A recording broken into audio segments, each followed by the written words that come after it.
Hello, everyone, and welcome to the 2023 Nutrien Ag Solutions Western Showdown, the largest international curling event in Canada this season. We're so glad you decided to join us to watch some of the top teams from around the world participate in this event. My name is Jesse Hamonic, and I'm the Vice President and Country Head of Nutrien Ag Solutions Canada.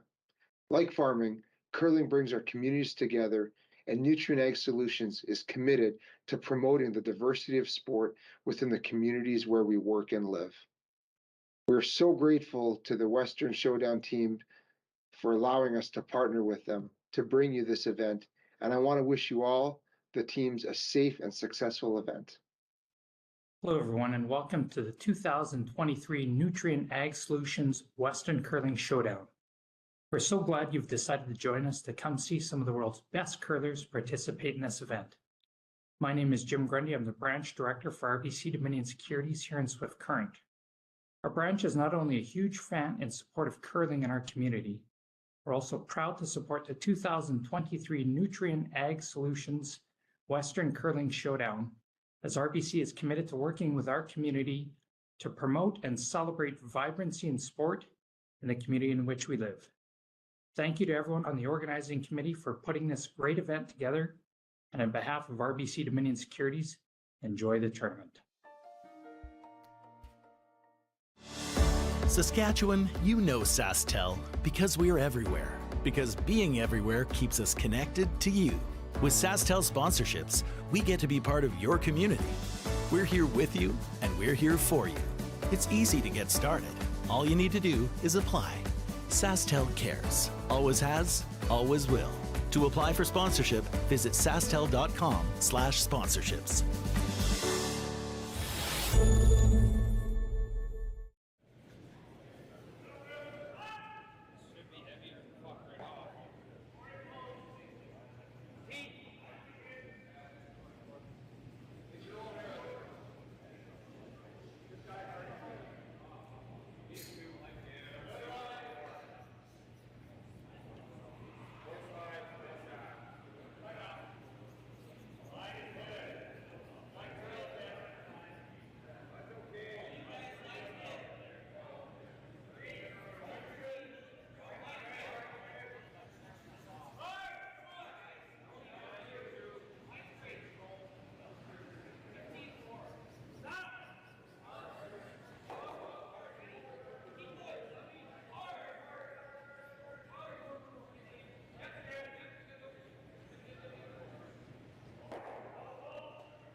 Good morning from Saskatchewan, or good afternoon if you happen to be watching from Ontario, or anywhere east. I want to welcome you once again to the SaskTel Curling Stadium live coverage of the Nutrien Ag Solutions Western Showdown. My name is Sean Joyce. We've got C event action for you here this morning. Kevin Cooley, Korey Dropkin. Winner moves on to a qualifier at 5:45 this afternoon. They'll be facing the loser of one of the B qualifiers.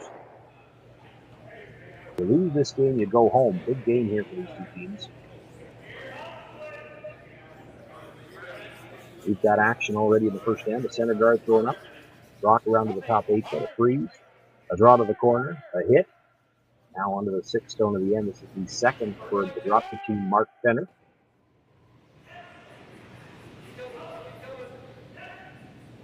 The lead is Thomas Howell. Third, who actually skips the team, he's in the house, Andrew Scotera.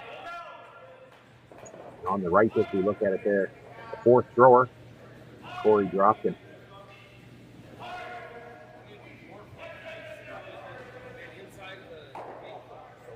It's the hit, rolls a little to the outside. You want to roll behind the guard, get it in behind the tee line.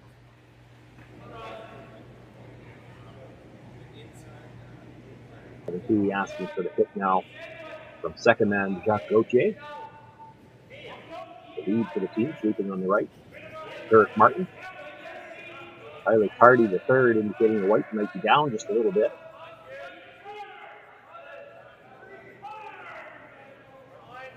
The skip of this team, the 4th rock thrower, Kevin Cooley, in the house. Made the hit, but that little bit down weight over curled on him. Shooter rolls all the way out of play.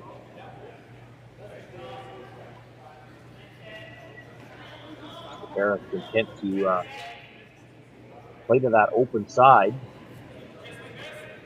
Sitting one behind cover right now.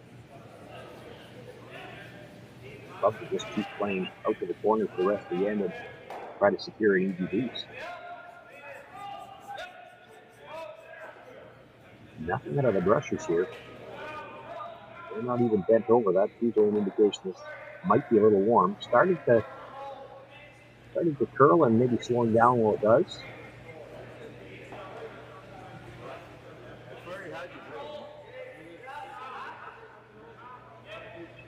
Post rest, pull back 12. Second shot.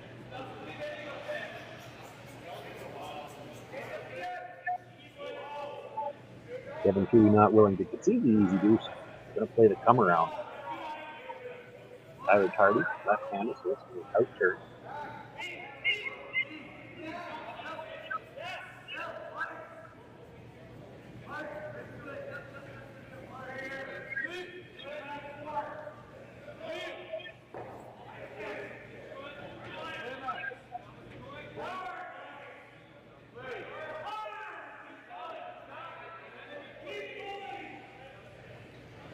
Brushers were on this most of the way down. The weight's not bad, but he's trying to fry both of those stones at the top of the house. I think he just rubbed the yellow one. Just enough to straighten it out, leaves piece exposed.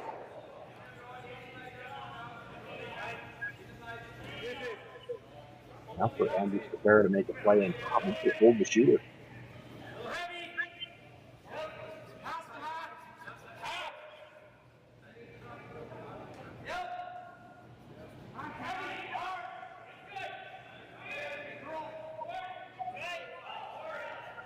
Rushers just cleaning.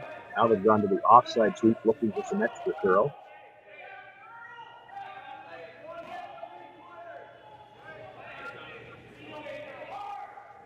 Didn't mechanic early, but it's a great buy.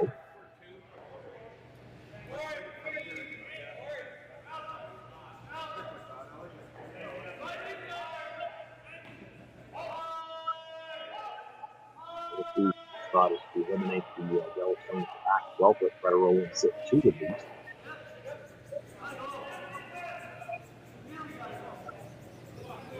Suggestion from the other end might have been to throw the guard.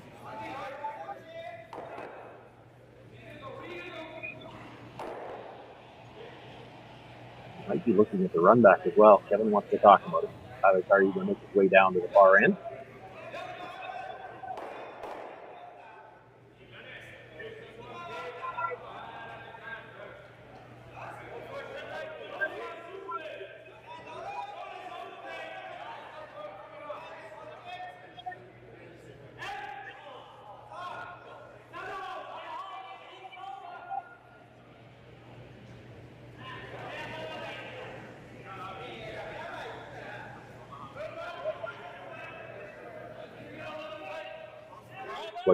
Discussion. I'm not sure whose idea it was. It looks like it was Tyler suggesting tuck around the top of the 12 foot to the corner on the yellow.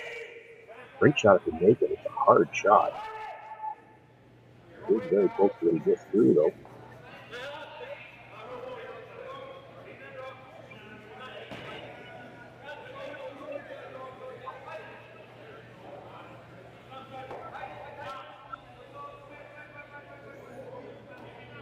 They're going to play some kind of an out-turn draw again. I just didn't see the call, whether they settled on trying to come in again, or he could just be playing straight guard as well. That's an option.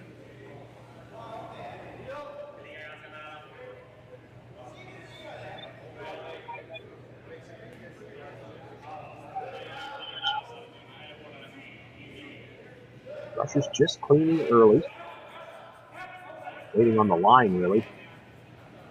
Starting to curl now, and they pick up the brush.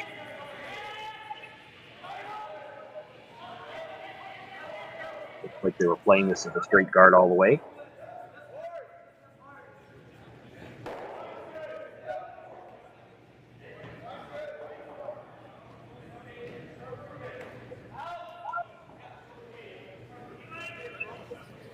Those two guards fairly close together, so there might be the opportunity for the double peel.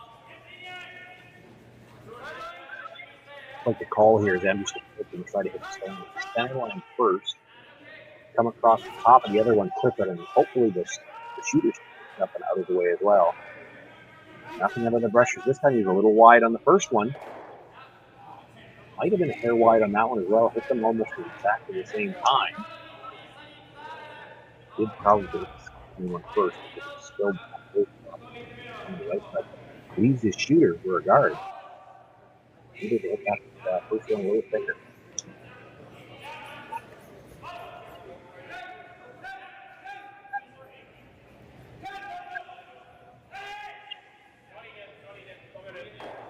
Might be enough of the redstone at the top of the 12 foot available for Korey Dropkin to try a slash double over the top of the one.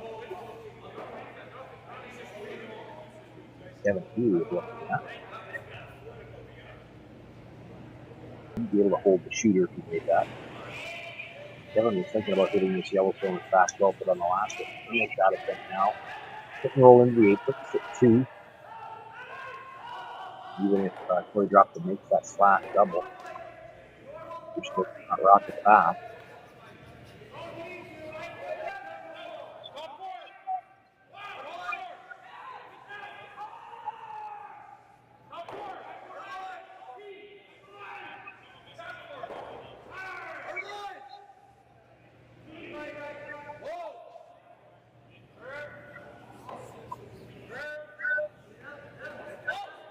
Probably not critical that he rolls into the 8.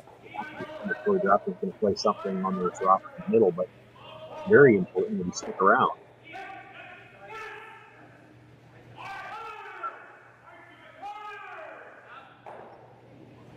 Makes the hit, and roll towards the middle, and this might roll a little too far. Korey Dropkin on the brush. As soon as it hits the line, gets it out the back of the rings, it is still in play.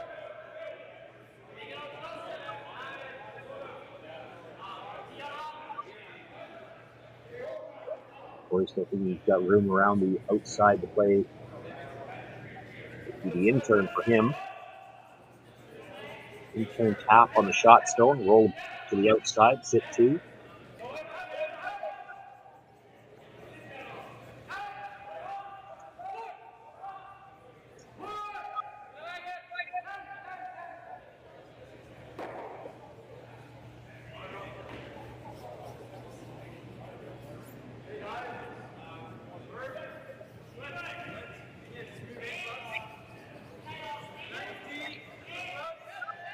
Korey making his way back down. Not sure if he saw something else from the half, or if maybe it just doesn't look as good. He certainly can't see a lot of that stone. And just the paragraph ran very straight. They don't know, or he might have done something to the release. Didn't see anything.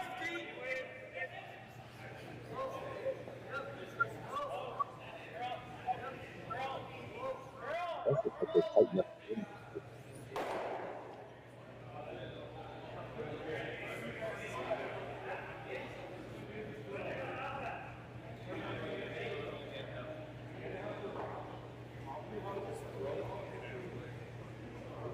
day 4 here from Swift Current. We have seen all week long that these rocks run very straight between the hog line. And the hog line in, it will curl a lot. So just because you can only see a small piece of that rock doesn't mean it's not possible to hit the here. They're moving after the hog line now. They're sweeping from the offside, looking for some extra curl. Again, just going to rub the edge of that rock this time. Pushes it out into the open on the other side, but not able to remove it from play.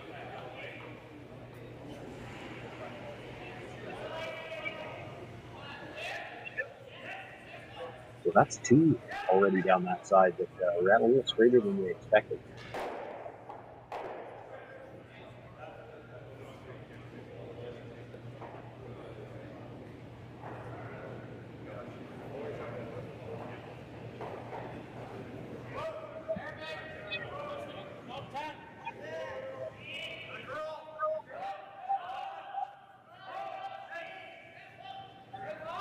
Kevin Pugh really now the decision is you throw a straight dart on that, or you try to tuck it around to the top of 4-foot. If you do that, you have to bury the shooter so you don't lose a double.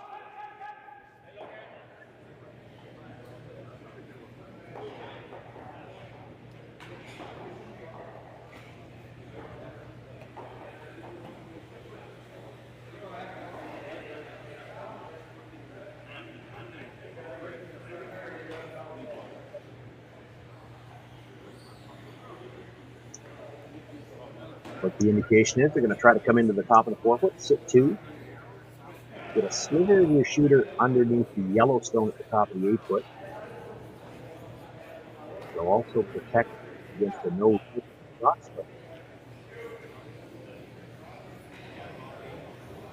Korey Dropkin may have to play a wide in-turn draw.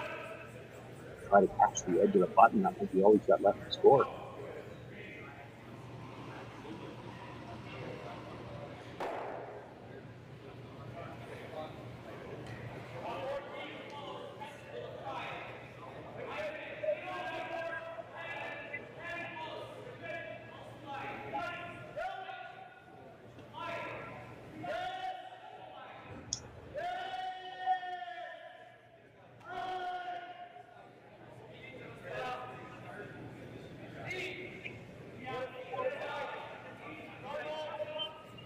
Final stone of the opening end for Kevin Pugh. Korey Dropkin with last rock.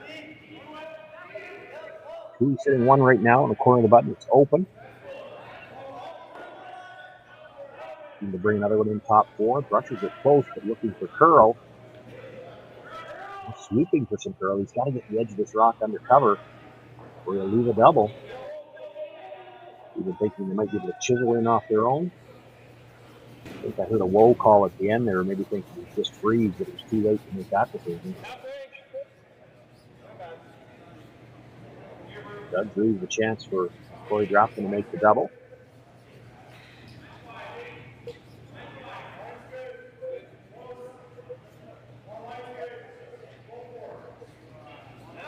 Doesn't have to get the second stone all the way out, just have to get it all the way out of the 8-foot. Look at it from back end. If he gets that right on the nose, it might not roll far enough. So he's going to have to get a little bit to the inside.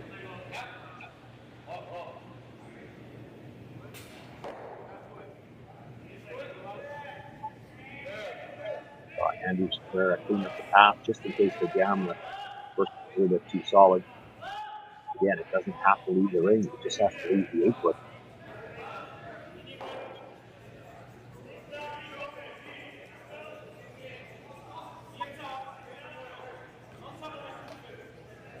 Just go a little bit firmer away here just because he has to get close to the nose.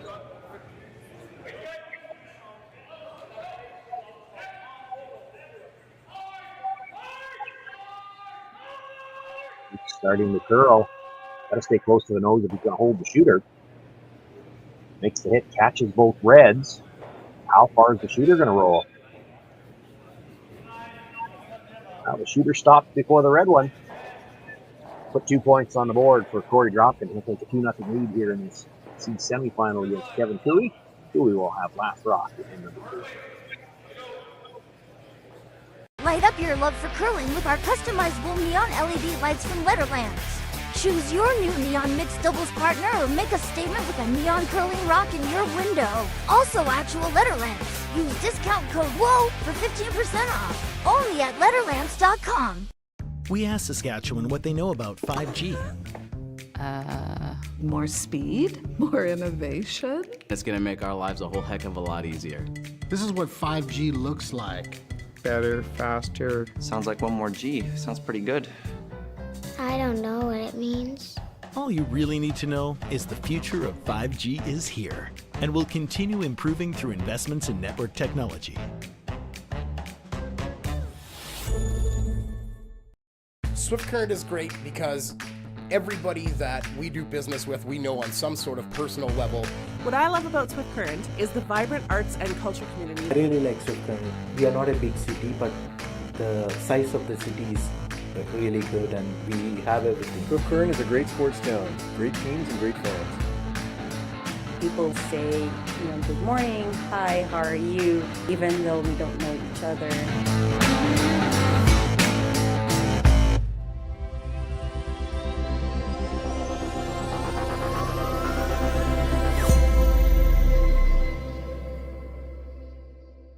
So with the impact to my business and income, will this delay my retirement? I know you're worried, Marshall, but based on the original plan we came up with, you're only about 6 months behind.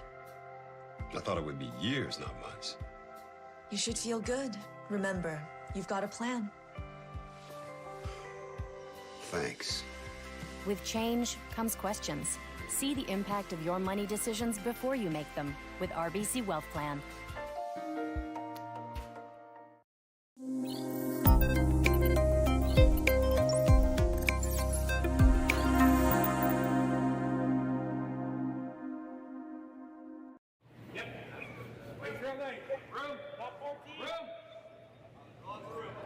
Two points for Korey Dropkin in the first end to the first stone here in the second. They'll throw the center guard.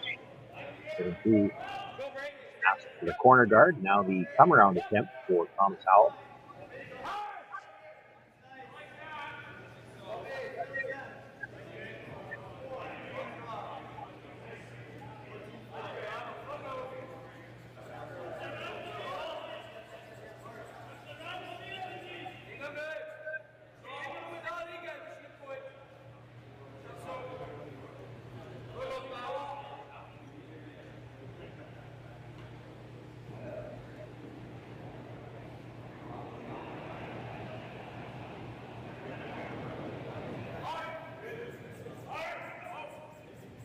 Five rock, 3 yard zone rule, of course, in effect. The no tip zone released last year. In fact, for all competitive events, I believe, this year. You have to be careful coming by the center guard. That's why you see them sweeping, try to get off that yellow one. There's that big movement we've been talking about from the hog line in. Been like that all weekend long. So you actually, to come around the corner guard like that, you'll notice he was closer to the yellow center than he was to the red corner. It's just about completely buried.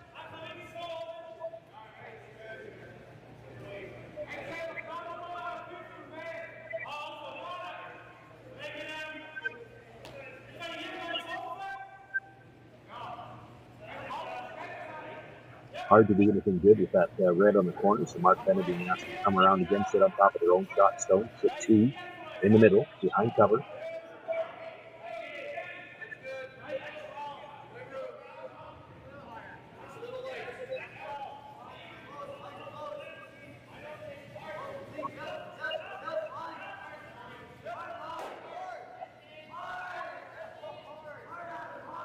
I think they had initially called to sit on top of their own, but the line was holding out there for their own, so they tried to come by it. Get behind it enough that he probably didn't leave a double.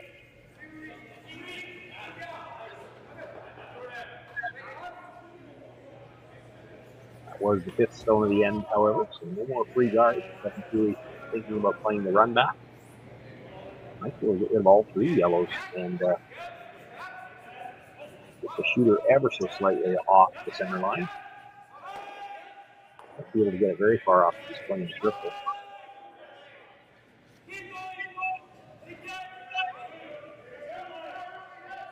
also talking about coming around just a little tap on the shot stone, the one that's buried. The shooter will roll over on top of the stone that was just delivered.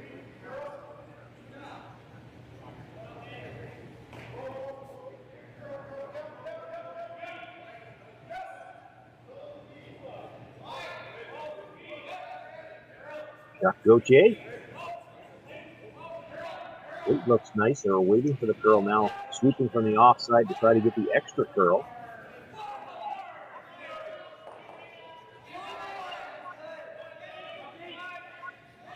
Just look at that stone and spins across just a little bit past the second shot. Now it was shot rock. Leaves room for Mark Benner to play the hit and roll off the red sit free.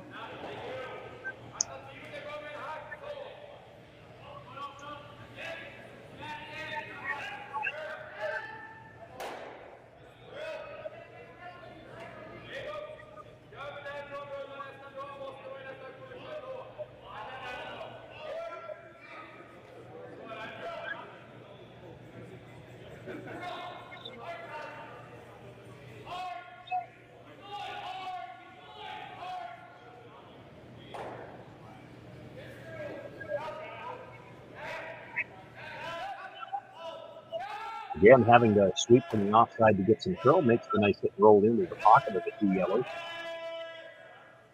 Given two looking at a run back now, we'll get all three of them.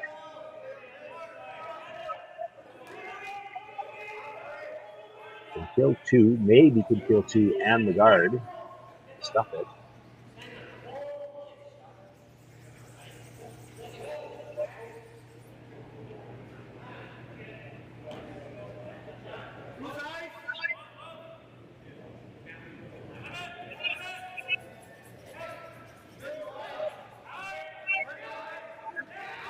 Close.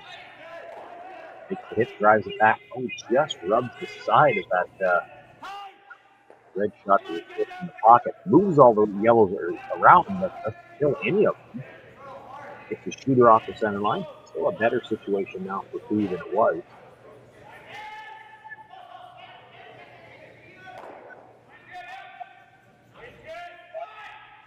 Drops in the shot rock and second shot rock. A little off the center line now. You could protect, but probably at best you're looking at a force now.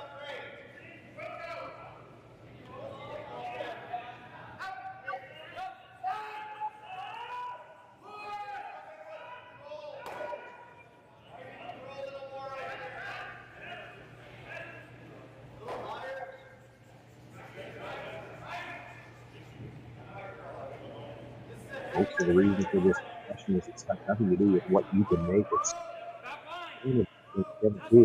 what are we leaving if we throw the guard here?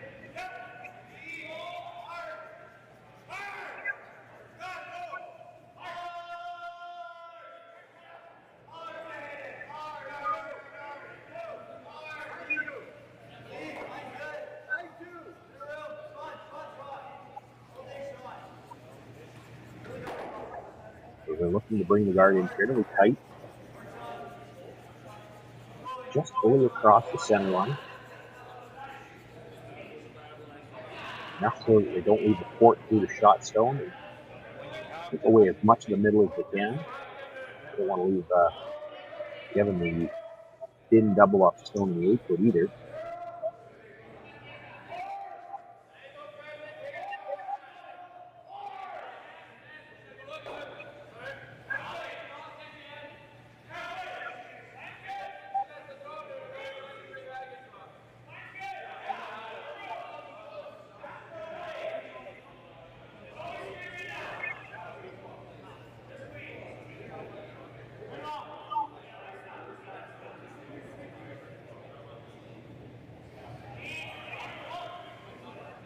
Pretty much right where they tapped the ice. We may have to look at running that one back.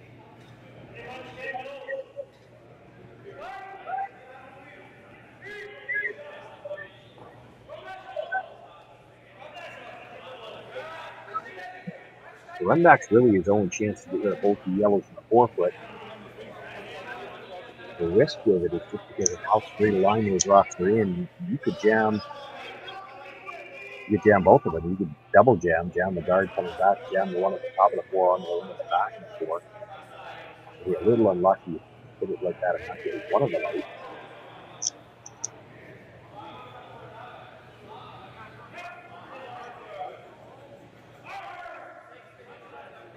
On the brush on this one right away. Drives it across the top, does kill both yellows with the 4-foot, and rolls his shooter all the way across to leave shot rock exposed.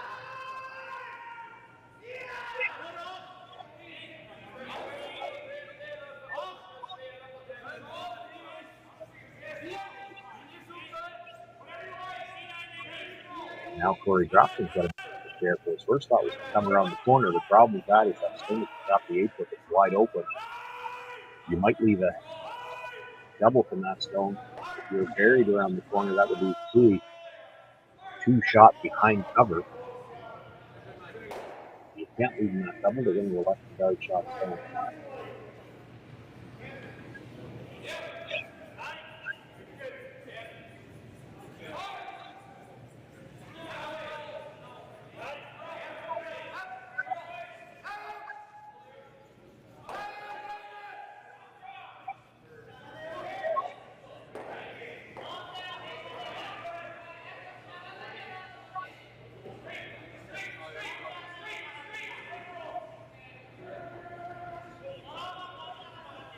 A little warm, that one's going to come into the rings and ran quite straight on me. I've seen that a few times here this morning. Of course, the rocks would have been prepared for competition. Sanded, prior to the event starting. We're into the 4th day now. It was Thursday. It's the 1-draw Wednesday. Possible we're starting to straighten out just a little bit. Still lots of movement. They maybe need to tighten up the room an inch or two from what they've been doing all week.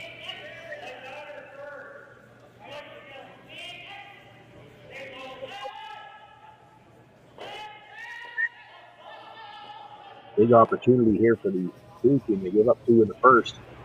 Rather tardy. Big wave here. It's fairly close to the nose. Make the double and the flat rolling behind the corner on the other side of the center line. Makes the double. Not able to roll far enough. He had to hit fairly solid on the first one to make sure the double. That's why he needed the big weight. Is sitting 2, but there's a slash double available. He rolled a buried on there. He's talking about 3.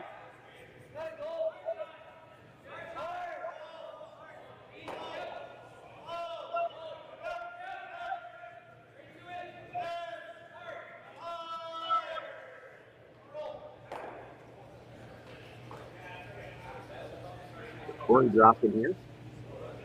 Corner rock probably jams. Half. Pick up the he's thinking. Half is pretty close to making the double. And a third, you might, I mean, it's going to jam fairly solid with a third, but these are lively rocks and should spin at least into the open, if not out the back.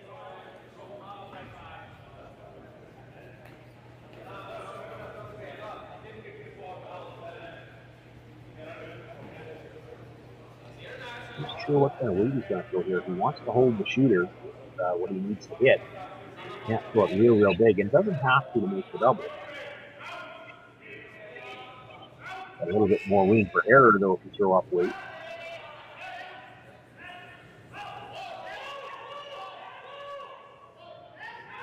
Post might be a little thin.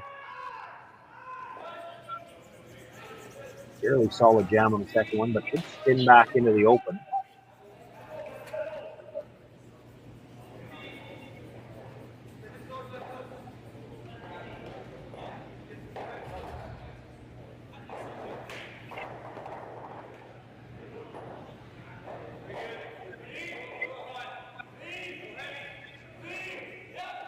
He had left the ice surface for a moment, just making his way back now. I expect we'll see him try to Christmas tree this around the corner guards.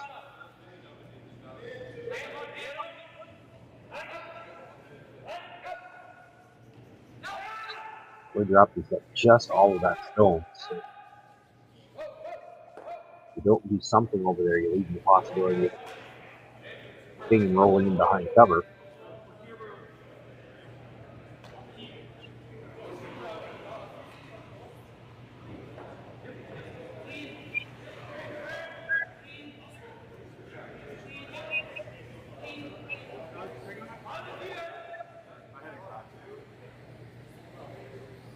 We'll be looking to bring this into the top 12, maybe bite the 8-foot, half around the guard, and that means the shooter will be half covering the stone corner to 4-foot as well.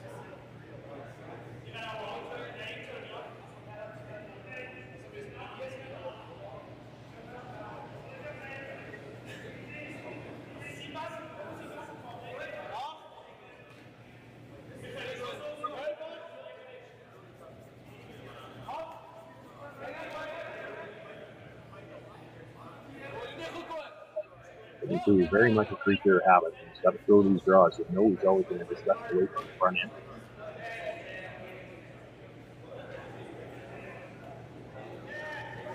Will not settle into the hack, so he's sure he knows what he wants to throw.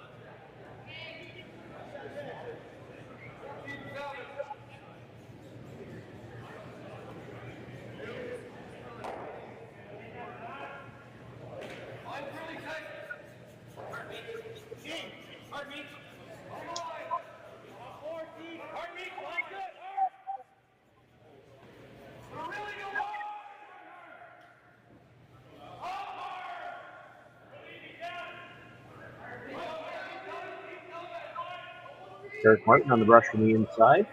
Firm clean so far.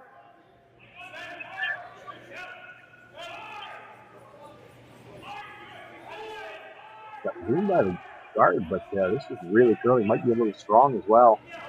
If they maybe were trying to hold the line for that exact tap they got. He kept curling. Would have left it exposed. Even with the tap, he gets that Christmas tree effect that we were talking about. He's got a piece of his shooter under the guard and the other edge of his shooter protecting the shot stone. So he dropped him to make a hit on either stone. He's going to have a hard time holding the shooter.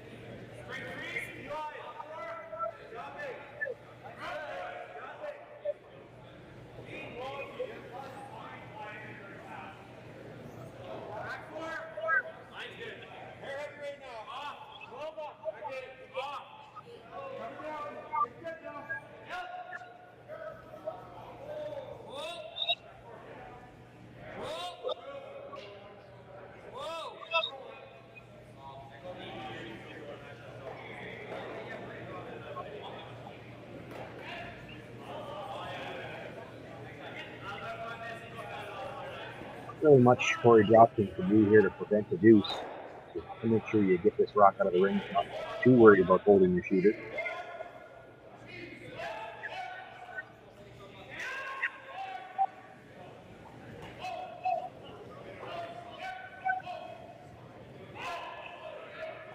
Not going to take too much risk of hitting one at the top of the 8-foot. Makes the hit on stone, does hold his shooter, but rolls too far to be shot rock. Getting through just where he needs to put the through for the draw to the button.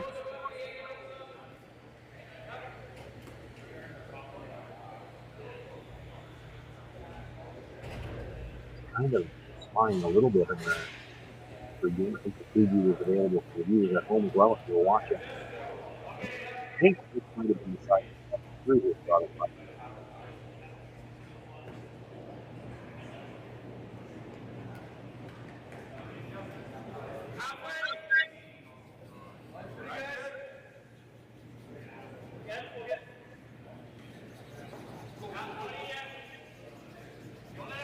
Quick look at the stopwatches by the brushers, and then both brushes go down.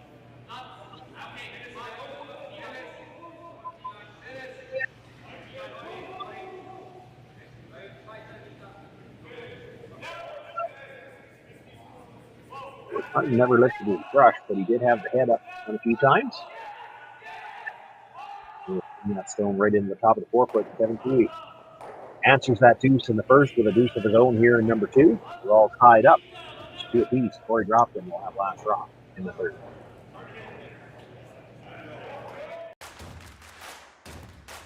Imagine being able to stream every curling game from every sheet from any event, be it your Wednesday league game, bonspiel, or corporate event.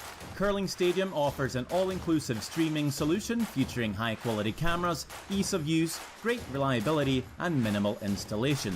Offering your sponsors customizable ad space on your streamed curling games and being able to sell video packages to your corporate events for increased revenue.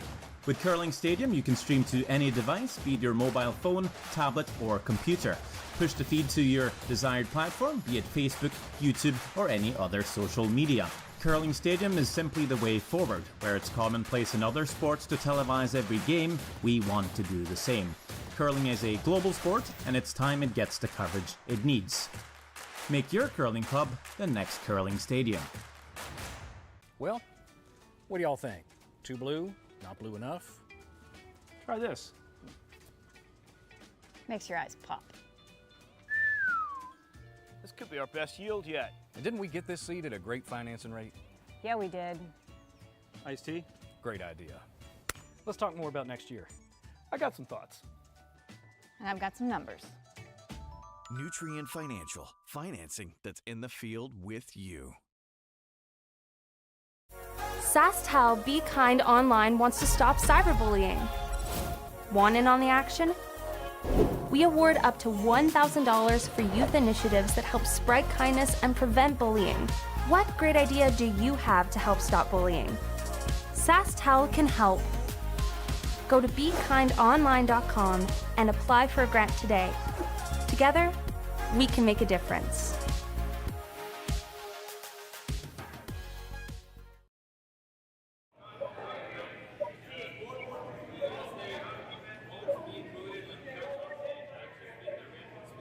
Third end just underway. The center guard's going with the first stone. Come back from the break. We saw the stone delivered by Alex Howell to come around to the top of the eighth. Now, Garrett Martin with his second stone. If he come around and maybe nudge that back from the other side.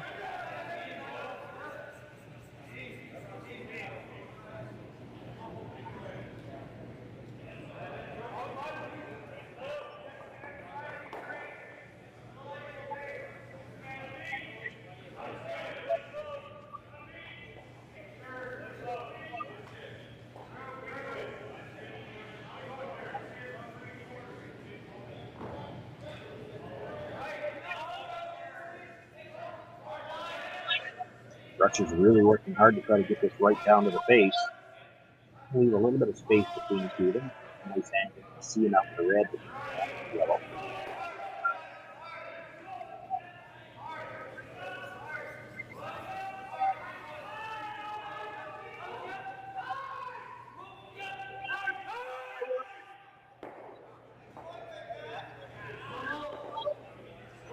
Thomas Howell being asked to come down and sit on top of the red. I think they'd like to get just over the top of it. Good.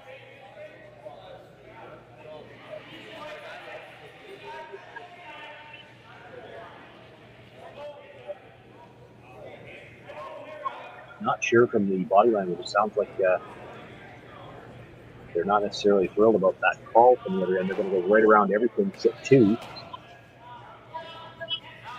Three is you don't get past the nose. You're just going to leave yellow, red, yellow lined up for Kevin Cruz.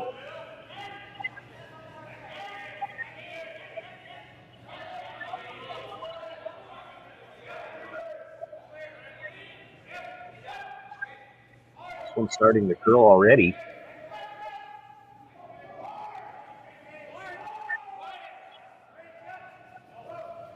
It's got a really nice line coming into the house here. Coming around a stone in the top of the 12-foot, and he's 2/3 buried at the top of the 4-foot.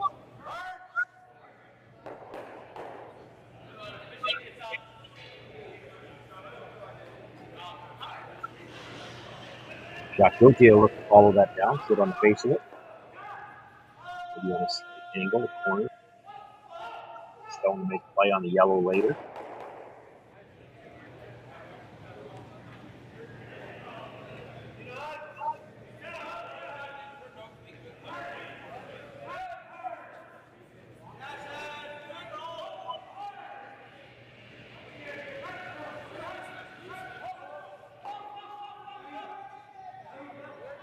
Once he was by the ones in the front, sweeping from the offside, looking for the extra curl, and maybe a little too much weight. He bumps off, pushes it in behind cover, and importantly, the shooter rolling out like that leaves room for our center to play the hit ball under cover to pitch it through here. It'll all be buried.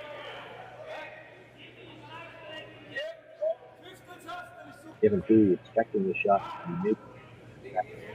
Not even looking at the rock they're hitting. He's looking at the lineup on that center line, looking ahead to what they might be able to do about it.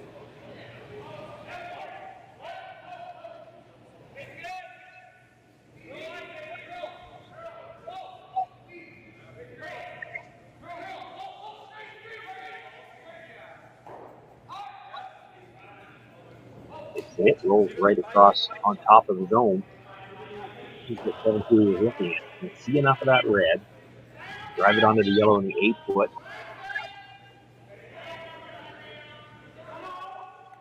It doesn't catch the 2 at 4-foot field. Just rub the 1 just to break them up a little bit. Should leave the stone you hit right in behind cover. Leave the shooter and throw some weight at this. Do some weight at it and still looking for curl. It's the hit. Does rub the stone at the top of the 4-foot, and that big weight actually kills the back one. Spills everything out from behind cover.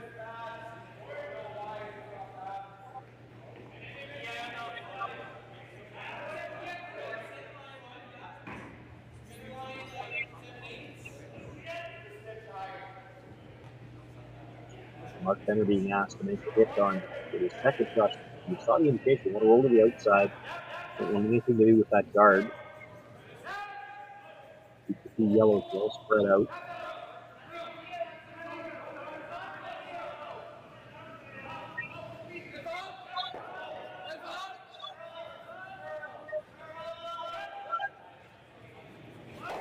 Makes the hit. He's very quiet on the way. Somebody close to the nose. Make sure they got it out to that.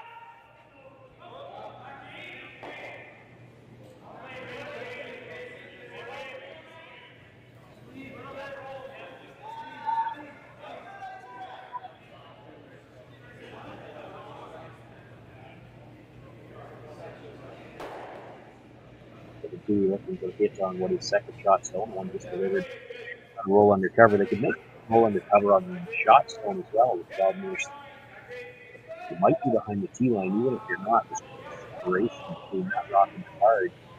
On this ice, Korey Dropkin.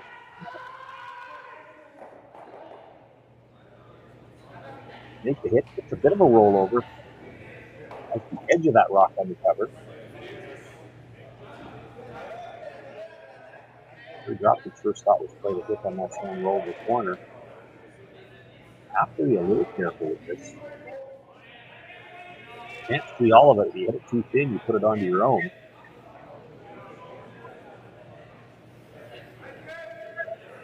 The 3 players at the other end can't quite see the angle. They're not in love with the call.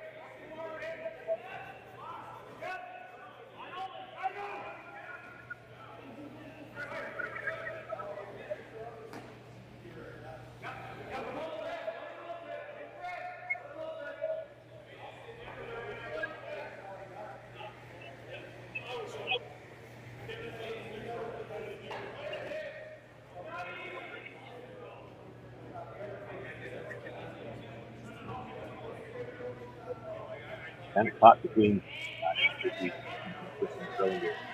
rock and hard play. They would like to make sure there's hitting 2. They'd like to get rid of this red stone, but they don't like the risk associated with could drive this on your own.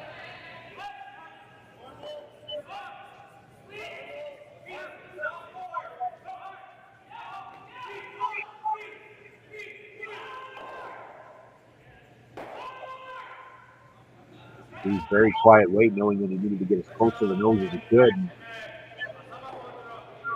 probably didn't use all of the broom either. Crashes the guard. The shooter across towards the board and spun back a little bit at the end. It's still in play. not protecting any of the rings.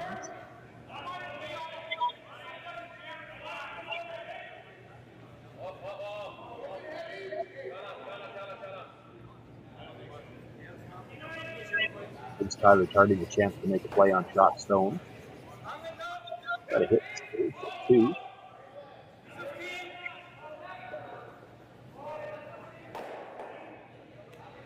Corner guard over there, though. I think you want to roll behind that.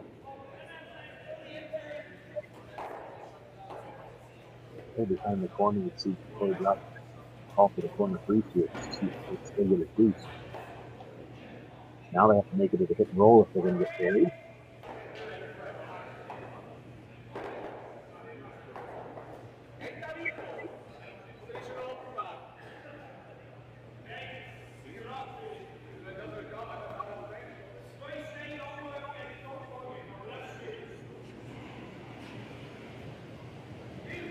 Andrew Stefera skips the team but throws the third stone, looking for the hit and roll behind the corner guard.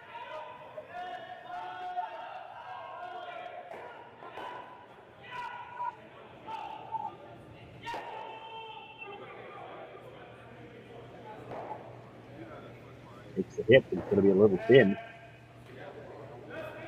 Removes the red stone, but loses his shooter as well. Skip Stone still to come here in third end. 7-2, sitting one top 12, but where do you put the second rock? It almost doesn't matter where you put it. You know, Korey Dropkin's going to hit and roll, try to hit and roll behind something.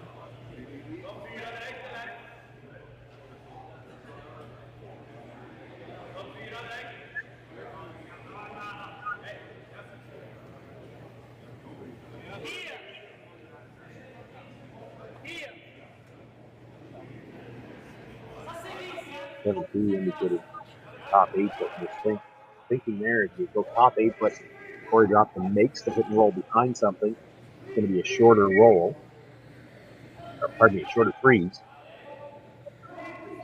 shorter run back. He tries.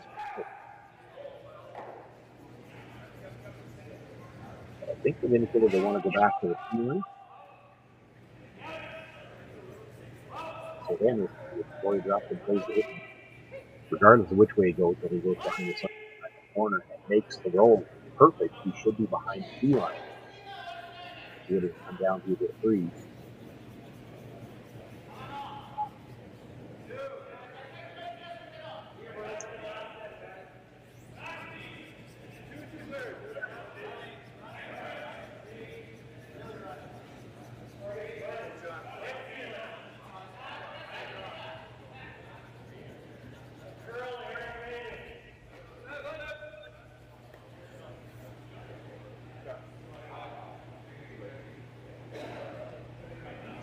That stone right on the tee line.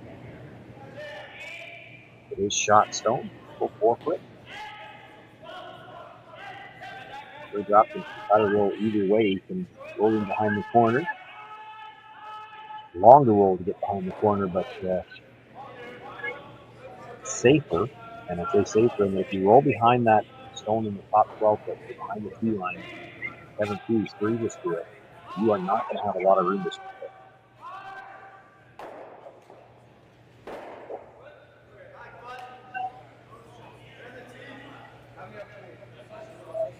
Going to be behind the tee line if you make the roll buried towards the corner as well, but then if 17 lets the follow come down and freeze on top of it, he makes it pretty good. You've got all of the 8 foot for your single.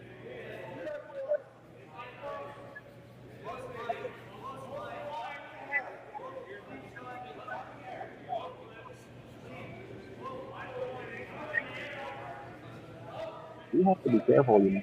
Make sure you stay in the ring, so you roll too far. 17 is down that stone top 12.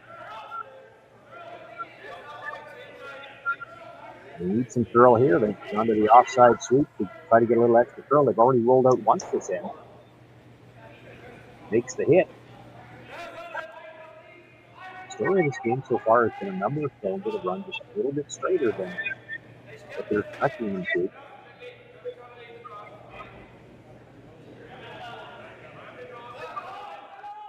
The fourth one now, if I remember correctly, in the same spot. Great on.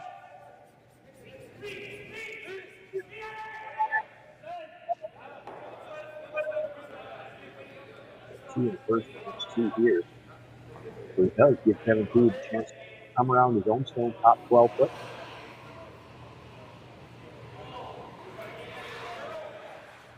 He can dead around it before 4 foot. He doesn't the dead there. He third behind cover. Might be able to grab a piece of the button.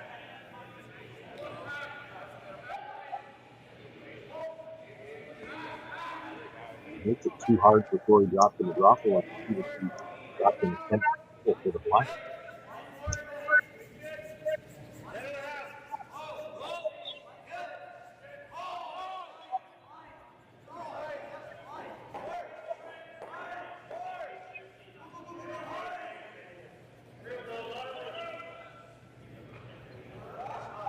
A lot of room early, and it's not curling yet.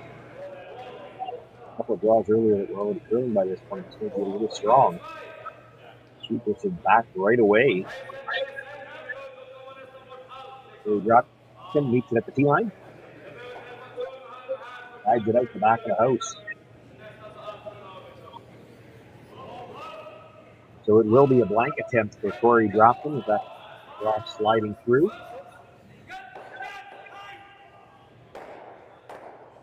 Needs to hit on the broom side.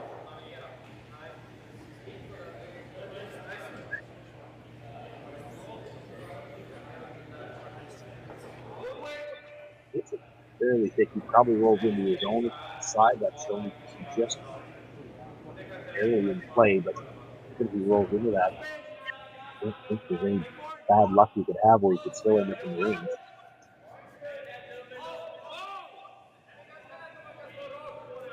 Roll broom side, the blind. Actually, a little less than half on this first one. Probably roll under that for safe.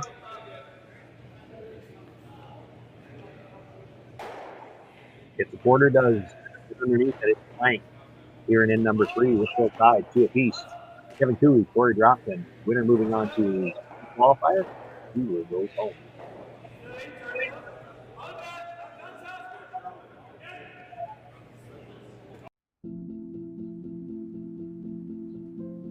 I've been farming on my own right for 40 years now, I think. It's a very wholesome enterprise. You have very, very busy periods when you have to go hard. So many of our windows are so tight that you just can't afford to miss a couple days of seeding. When a producer places their trust in us, that when it's time for them to be able to make their living, we're going to be there. That's a tremendous responsibility that is not a one-day-a-year thing, right? In order to actually deliver on that, you have to build your processes and you have to build your team and you have to have a mindset of operational excellence, because there's a lot of things that can go wrong. And it's our job to make sure that they don't go wrong. Or if they do go wrong, that we can fix it before it affects our customer.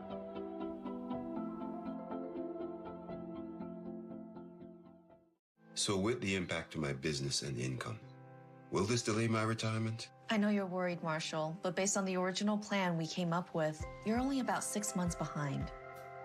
I thought it would be years, not months. You should feel good. Remember, you've got a plan.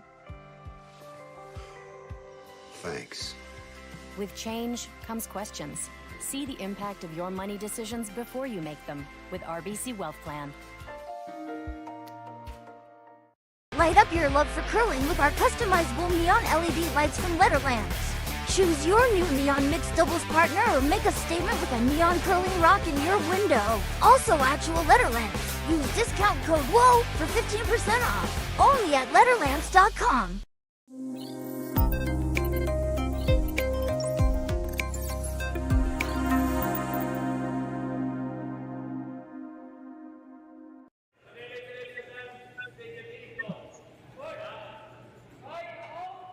Similar start here to this fourth end. The center guard is thrown up, coming around to the top of the fourth end. Eric Martin with his second stone. He can come down, sit on the base for that stone.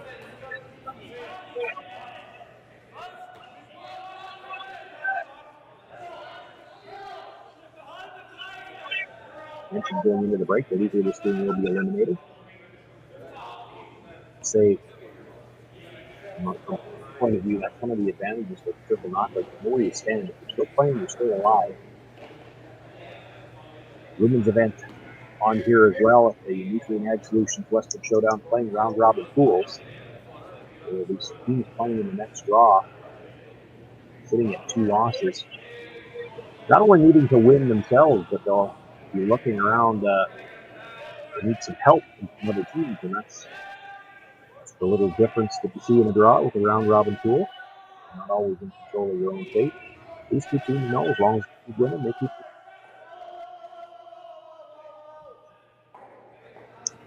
Thomas Howard was kicked on Redstone, comes across with the shooter undercover, nudges his own shot to the corner of the button. It's mostly exposed now.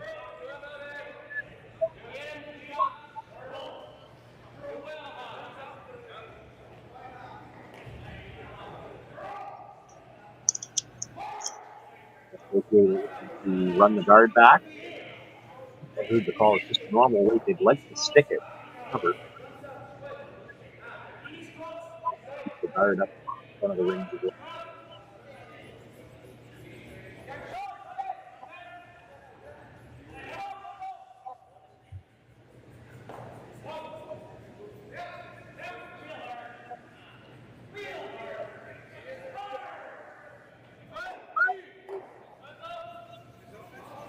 Boy, how good is that?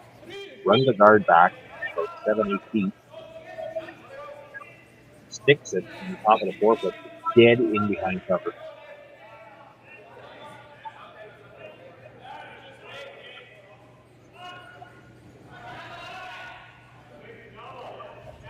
That was the 5th stone of the end, though. No 2 guard zone anymore, so and Mr. Farah asking Mark Penner to play the run back. They'll have to do it just a little bit differently. He's looking to double the 2 reds.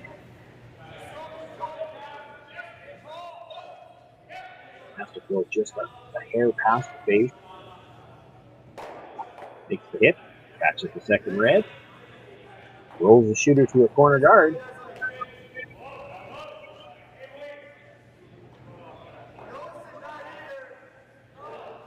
Those shots are just not that easy. No. Doesn't matter how easy they make them look.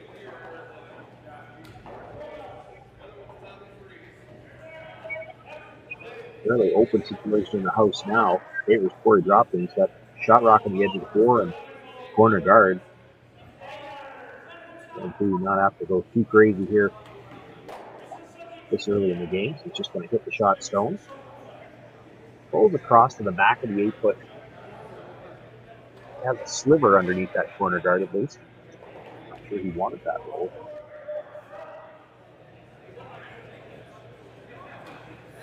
Rolls another foot. There's probably calling for the come around on the corner guard and be able to use that to back him as well.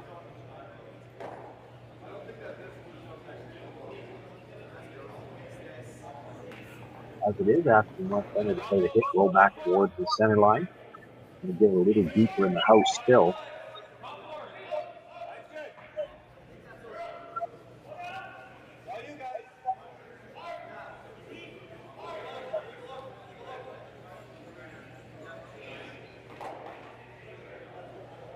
Could have been plan B. I thought the initial indication was they were trying to roll towards the center line. I realized that was going to over curl on them. They tried to get another inch of curl and tuck it further in behind.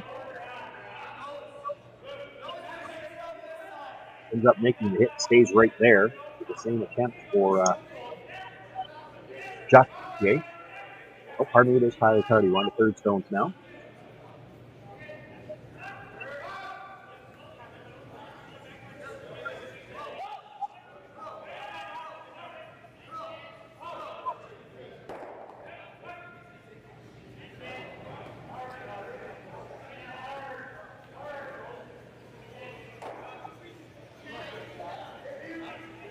And they do want to roll away from that corner guard for sure. Gets to the back of the forefoot. Across the center line.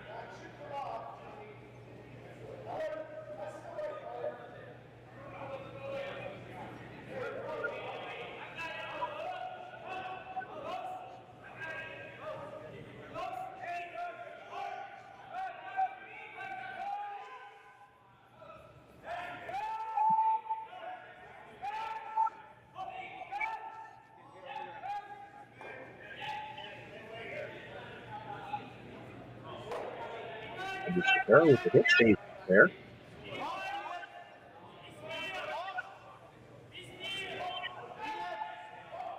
For the Dropkin team, really two ways to go about it. Getting into that corner guard. Either you try to roll there, roll really deep. Kevin Cooley follows you down, just like the rest of the end.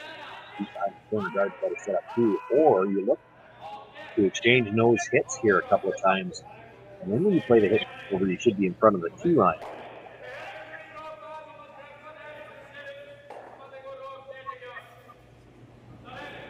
However, that changes things.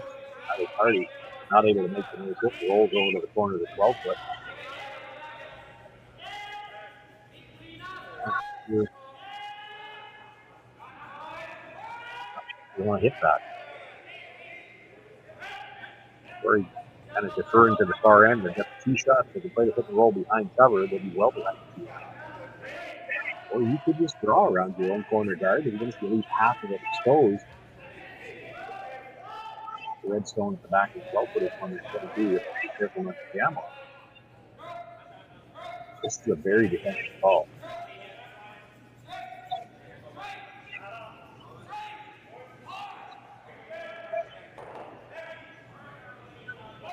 You make it perfectly, you make it fourth.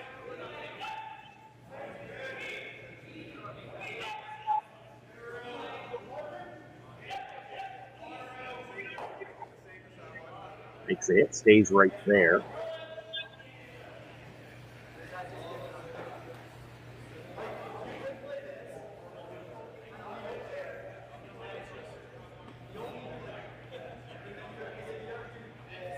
Different dilemma for Kevin Cooley. He doesn't want to roll behind the corner guard because if he does, he knows Korey Dropkin will throw the draw.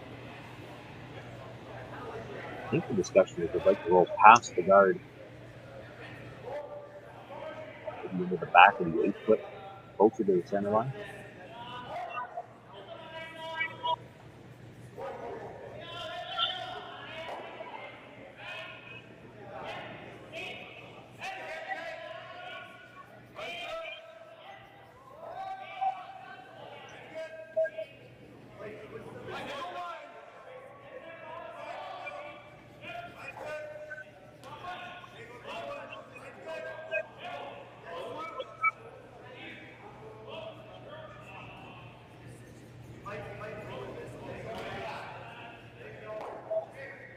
Makes the hit. It's going to roll just a little bit to the outside.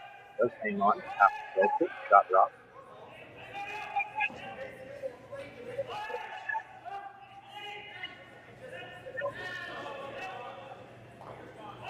They dropped it again. He can't hit this stone.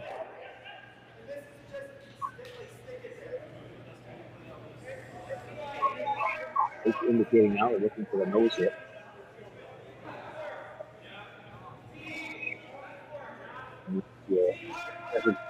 Kevin Cooley on his last one. With his last one, he will try to roll Barry with force that way.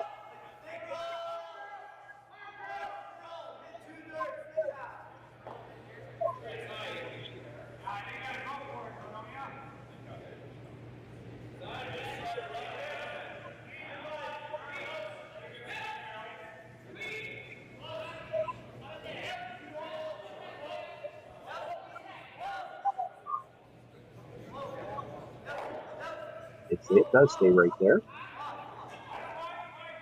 Kevin Cooley indicating let's try to roll behind that corner.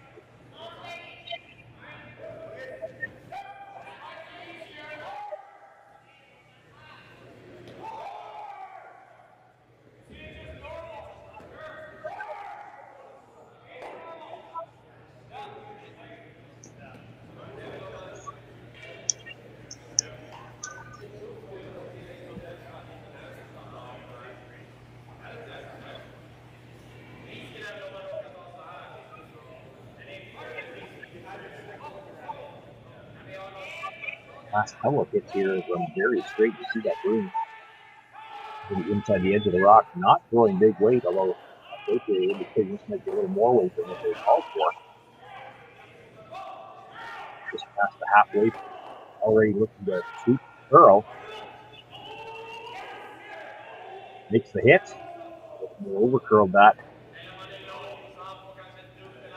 Well, I believe probably a thick half available for Korey Dropkin by the blank. Just has to decide if he's comfortable flirting with the guard. I think he's already decided he is. It's just where do you hit the bird and how hard do you hit it.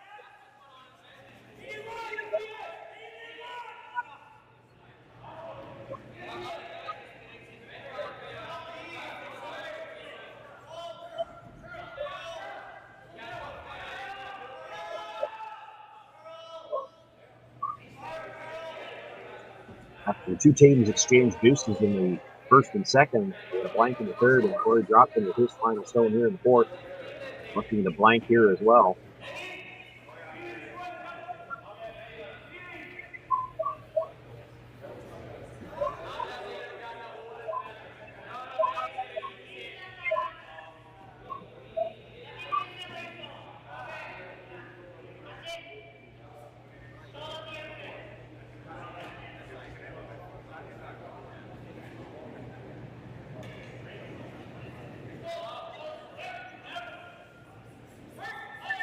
Picked up the brush fairly early. Room by the guard. Still moving big though. Makes the hit. That big weight able to roll out easily. We've got a blank end again in end number 4. Still 2-all between Korey Dropkin and Kevin Toohey, and it'll be Dropkin's last rock of the game to pick.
I've got the bill. Well, now I've got the tip. Standard tip increased 2% this year. That's why I keep you around. So, corn's looking great. Well, our crop plan is working. And we locked in that input financing at the perfect time. Well, what do y'all think? Too blue? Not blue enough? Try this. Makes your eyes pop. This could be our best yield yet. And didn't we get this seed at a great financing rate? Yeah, we did. Iced tea? Great idea. Let's talk more about next year. I got some thoughts. And I've got some numbers. Nutrien Financial, financing that's in the field with you.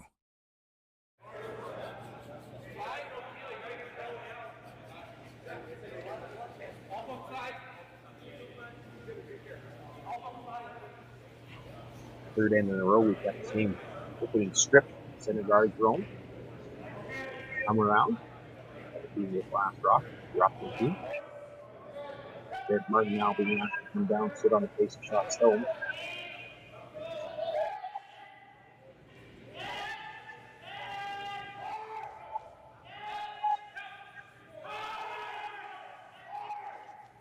It was an audible to trying to come around it at the last minute, but they didn't really have the weight for that.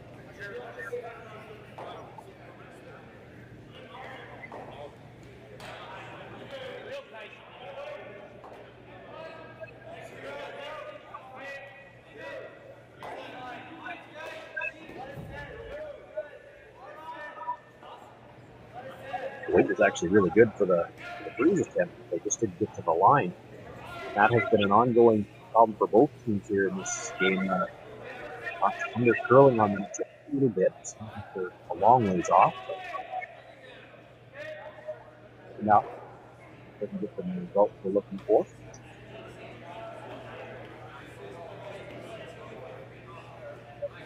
Thomas Howell rolls over to the corner of his own stone. Lapping those yellows. But Kevin Toohey wants to come right around them.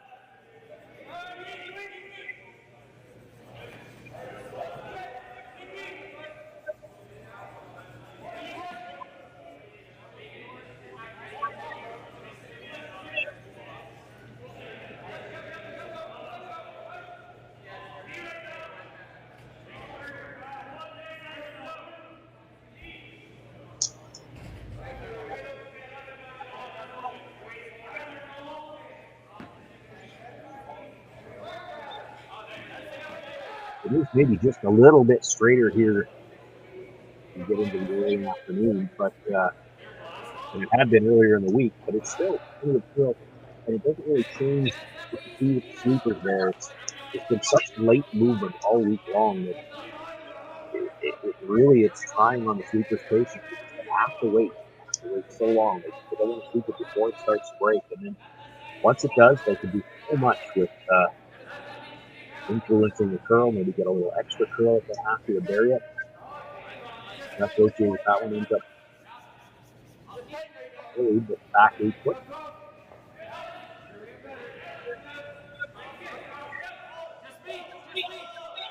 Then they're going to look to just move the guard.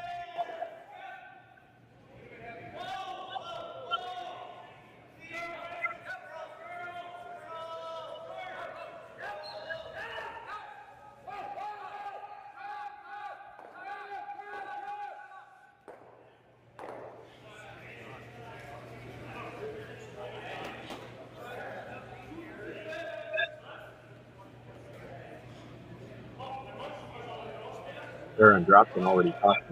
They don't love the overlap on the yellow stuff and the red guard. Remember, this essentially makes like 3 guards with no real good. They feel it once. They're really looking to put it back.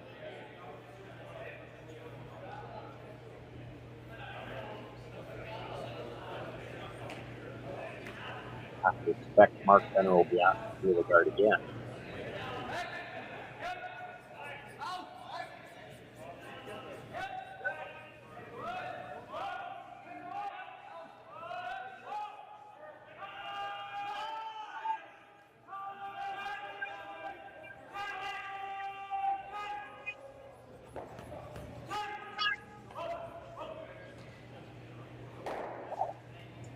A little tighter this time.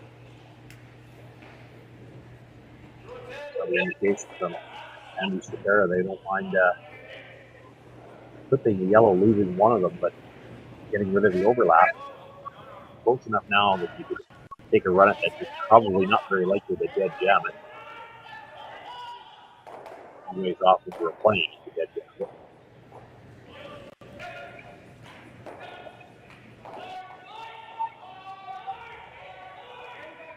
It's the hit. Oh, just by the base of that stone. So if you just rub that coming by, it might not even killed either of the yellows.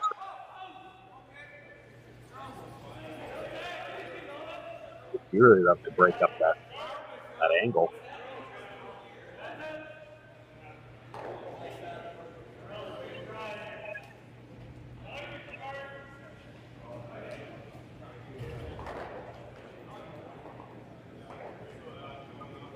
Going to play the guard one more time.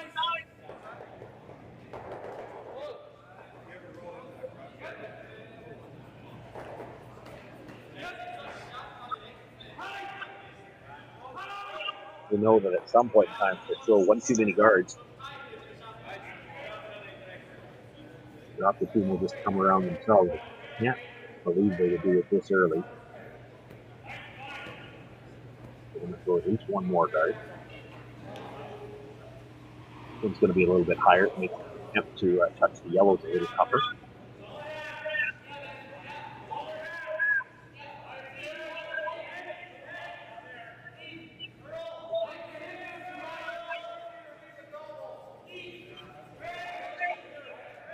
Korey Dropkin making it seem like they'd like to come around now. And I'm just not sure, though, whether he really thinks he's about coming around or he just wants to make sure Kevin Dewey thinks that if you put one more guard, we're going to come around the next time.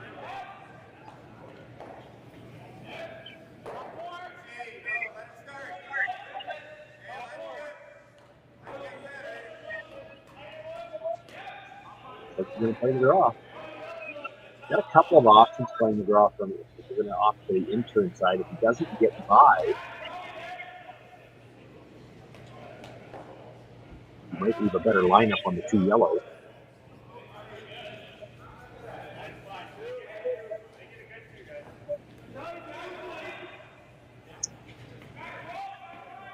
Might actually be playing that on purpose now. He's playing back 12. They're playing the split on the stone that's the second of the 2 yellow stones. You can see about half of it. Got to push it into the 8 foot, get rid of that overlap. Roll the shooter into the 8 as well. Not sure they can get either one of them in far enough to be shot rock, but now it's mostly about getting rid of that overlap. Second, third, and fourth, that red at the back of the 12, back of the 8 foot stretch was pretty lonely.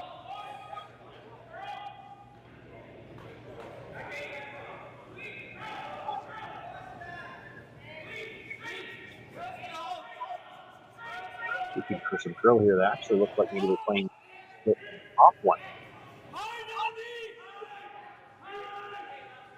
And that last little bit of spin by the shooter, I'm not sure if he shot rock. It might still be Cooley at the back of the 8 foot, regardless. Second, third, and fourth spread out at the top of the 8 foot. For the Dropkin team, you've got those rocks that they could promote, and the one that might be shot rock, at the very least, if they had to, they could come off that rock.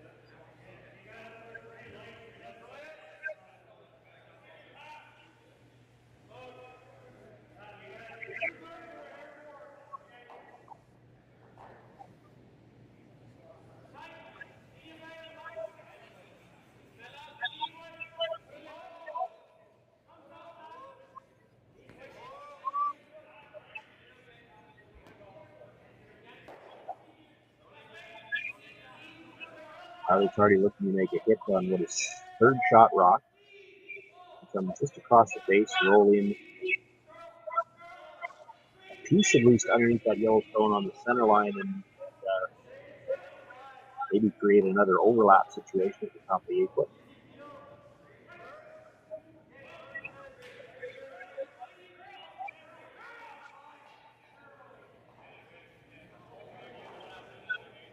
It's it, and we'll just far enough to overlap them.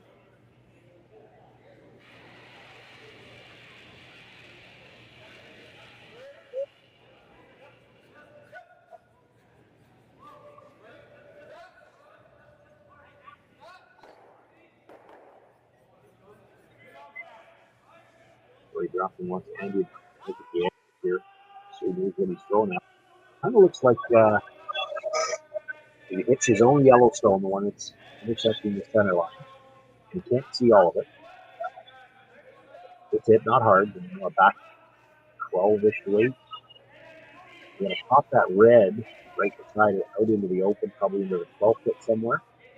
Shooter rolls a little bit to the right if you look at it from the overhead.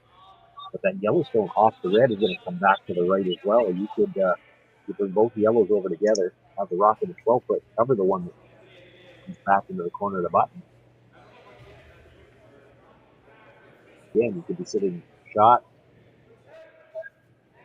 I think the red at the back is shot right now. It's not positive, it's close. You could end up sitting shot third and fourth here after this. Shot rock would be buried by a rock in the 12 foot.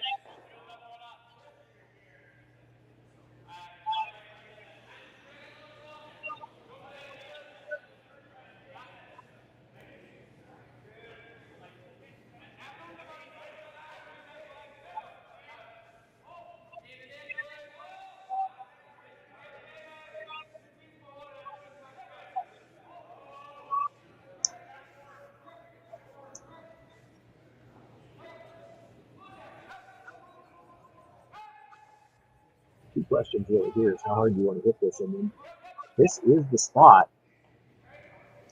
We've already had 4 rocks in the game that have gone a little too straight on them. We even had one that went right high.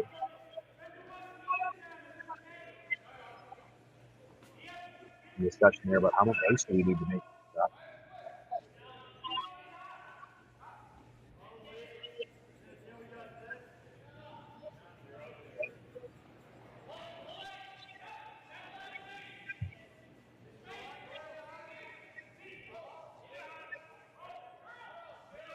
On the net, we now back away and sweeping for curl. Off the room by the guard. Maybe a little thin on the first one. Again, another rock that really didn't curl quite as much as they thought. Just gets a touch on the edge, moves the red over. Shooter spills into the 8-foot. So nudge that other stone up a little bit. So it is definitely Dropkin hitting shot rock right now. Might be a triple there for 7-2.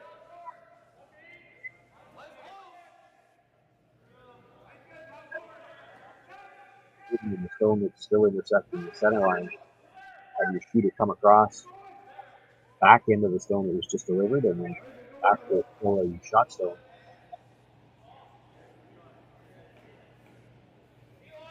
Really thin on the first one. Ready to decide at the second one. We'll get the third one at all.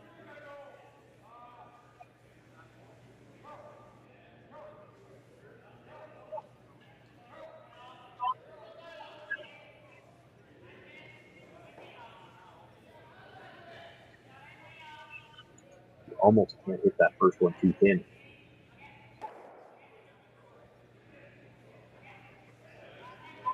But you want a quarter of a rock at the most.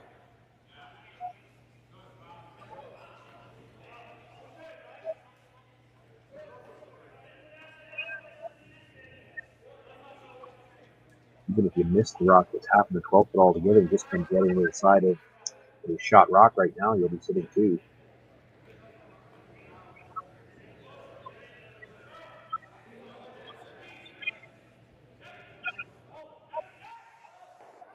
The hit comes across, does just get the yellow and pushes the other one a little bit forward.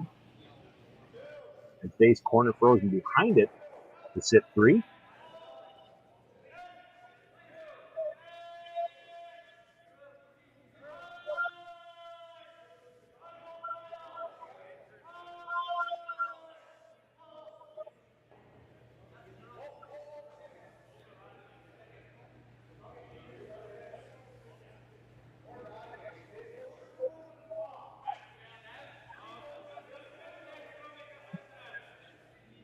So Korey Dropkin looking like he's going to have to score here anyway. Thinking maybe he'll try to get forced for 2. He's going to play the draw.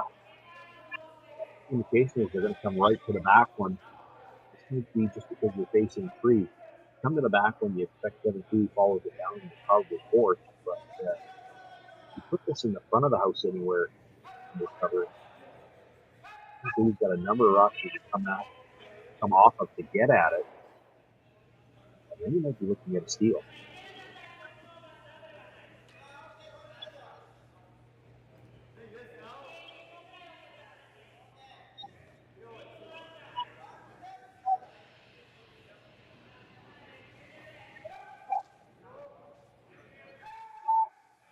The brushes yet. We're standing up fairly straight. Starting to curl now, but it looks like it might be a little bit strong as well.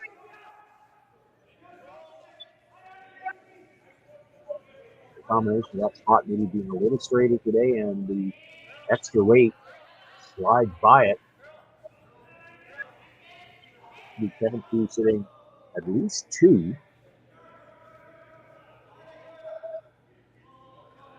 Might be 3.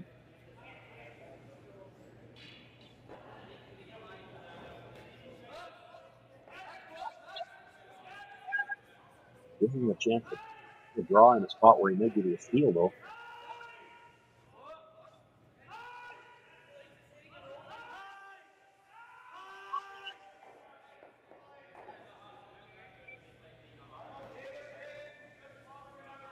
Not a real big surprise here. Kevin Cooley opting for the outturn. Jimmy Preston did so well. Throws the in-turn really well as well. More comfortable, more confident, I guess, in his outturn.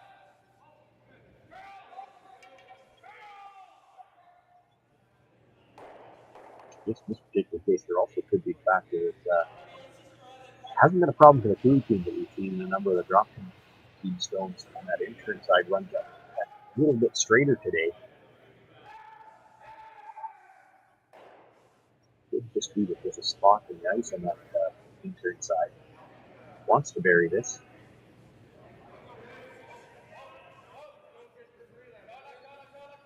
In this in the top forefoot, maybe bite the button behind Kelly. Got a chance to steal here in the fifth end. High game. Kevin Cooley, Korey Dropkin. Final stone for Cooley without last rock.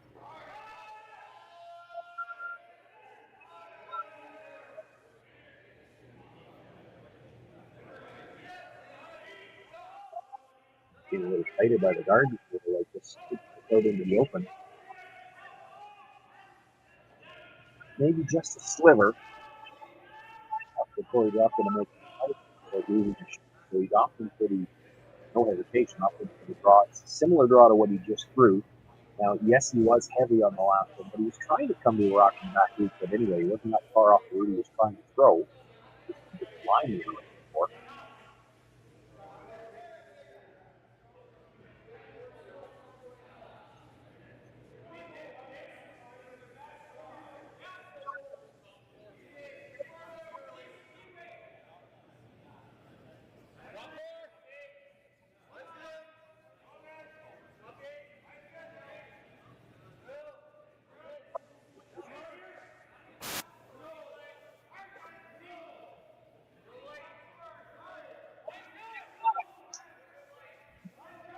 Korey Dropkin, final stone here in the fifth end, facing 3, at least might be 4.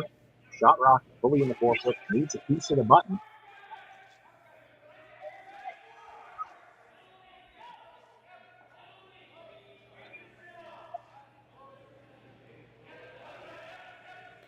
Just didn't want to go early. This was really starting to curl. He's got to get by that stone at the top of the forefoot. Actually, he's going to rub off it. He might have needed that rub. Even as it is, I think it might have spun just a little bit too far.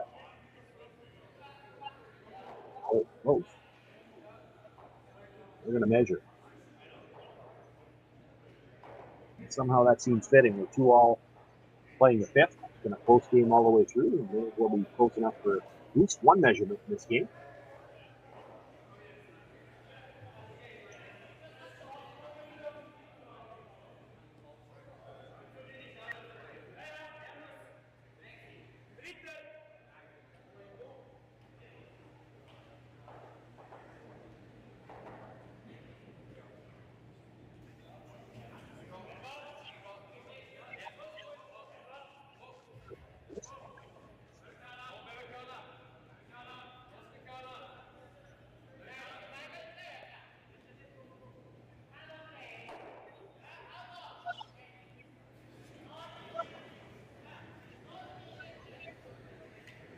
Had a chance to do a few games here from Shift Current. I said it once and I'll say it again.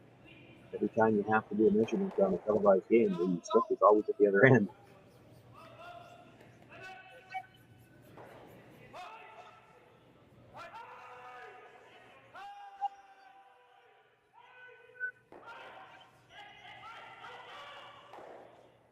We'll have it now. In this competition, it is the teams that measure their own rocks. So we'll see Tyler Tardy and Andrew Scripera in the house.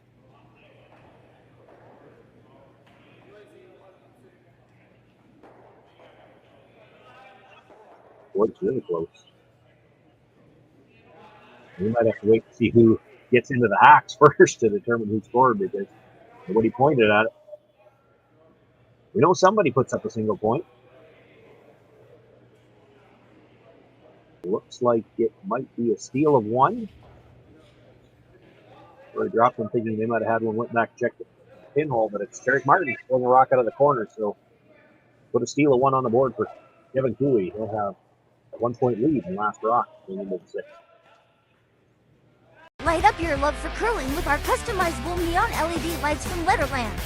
Choose your new neon mixed doubles partner or make a statement with a neon curling rock in your window. Also actual Letterlands. Use discount code WHOA for 15% off. Only at Letterlands.com. We asked Saskatchewan what they know about 5G. More speed, more innovation. It's gonna make our lives a whole heck of a lot easier. This is what 5G looks like. Better, faster. Sounds like one more G. Sounds pretty good. I don't know what it means. All you really need to know is the future of 5G is here and will continue improving through investments in network technology. Swift Current is great because everybody that we do business with, we know on some sort of personal level. What I love about Swift Current is the vibrant arts and culture community. I really like Swift Current.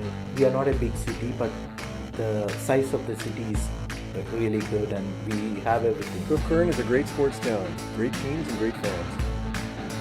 People say, good morning, hi, how are you, even though we don't know each other.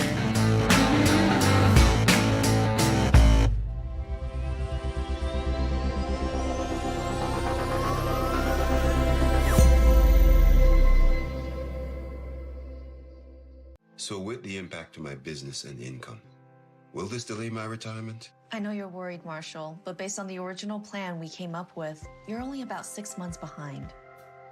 I thought it would be years, not months. You should feel good. Remember, you've got a plan. Thanks.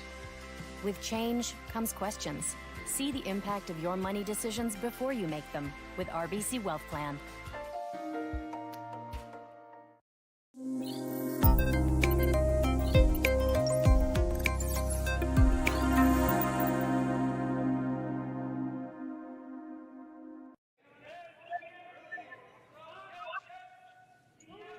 After the measurement, it is a steal of 1 for Kevin Cooley. Takes the 1-point lead into the 6th. And with the lead, they call for the first stone in the 4-foot.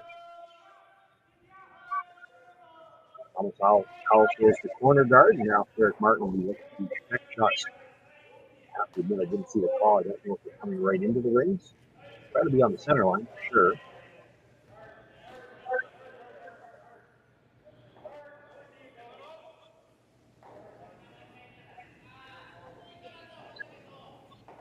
Still not sure if they actually wanted that in the rings or if they were sweeping at the end because they needed to get it to curl enough to protect shot stone.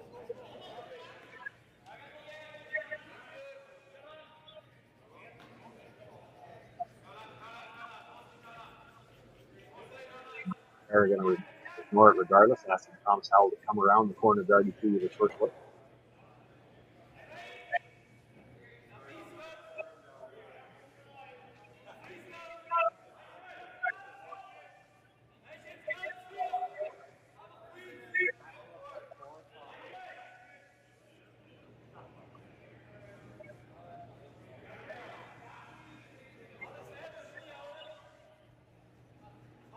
Brings it around into the full 12-foot, and it is good buried behind the corner.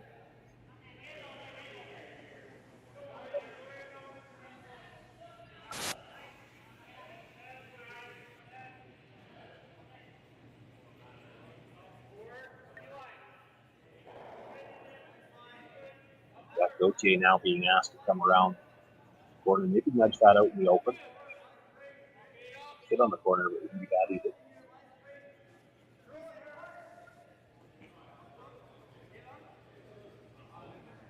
He's got the lead here. He's just looking the way to not give up 2.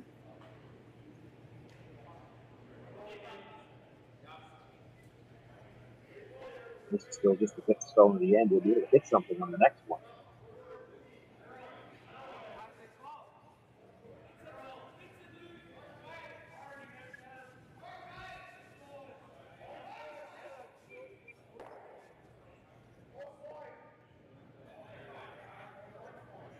That offside sweep, trying to get close to the Yellowstone if they could, but still hits it fairly thin, rolls off, pushing it even further in behind cover. Now the only piece of it you can see is on the outside. Cooley sitting 2 for the time being. Mark Bennett looked at the hit on the stone that was just delivered, and roll in front of Shot Rock.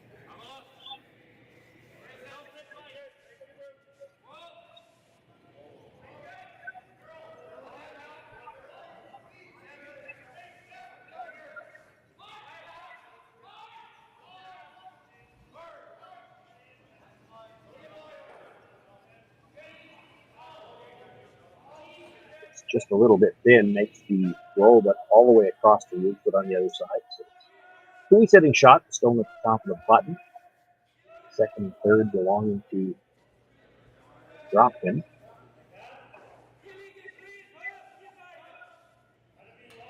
Third Shot Rock is one buried behind the corner. Going to be looking at making a run on that corner to try to kill 2 yellows. The only way to kill 2 yellows is no double available on the other side.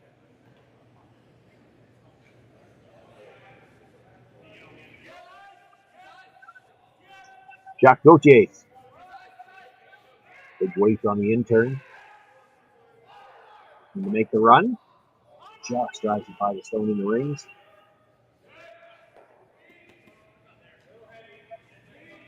Does manage to roll the shooter all the way across. The 2 Yellowstones both open now.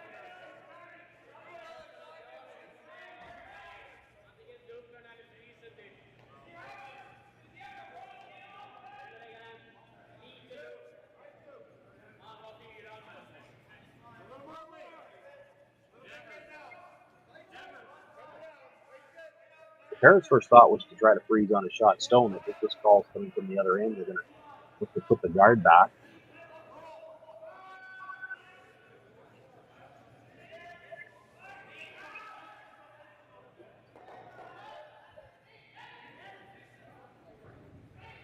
This rock, the one they're trying to cover, is just third shot, but it's the one that's high enough in the ring that Kevin Creed might be able to come off it and do some damage.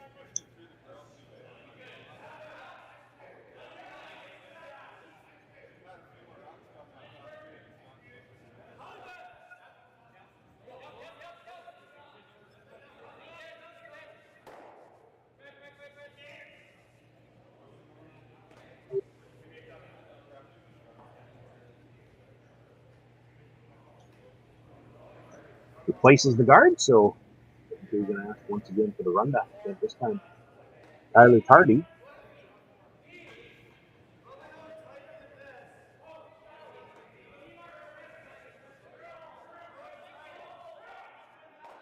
It's close. Makes contact with the stone in the rings and throws it out of play. Shooter rolls back towards that center line, but Shot Rock is still exposed. The reverse edge on that board, if you wanted to play at Shot Rock, would have to throw a lot of weight now, though. You have to play the double. Or in this case, it looks like Korey Dropkin looking at just playing the hit and roll. So they'll look to drive that red between the red and yellow in the rings, roll the shooter over behind cover. Not trying to make the double at all.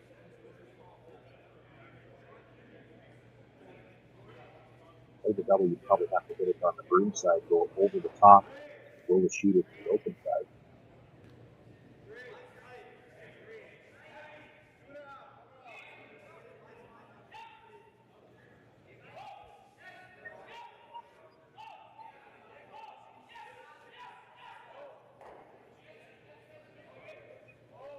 Boy makes that perfect. He's dead buried. Passes the redstone between the 2 in the rings.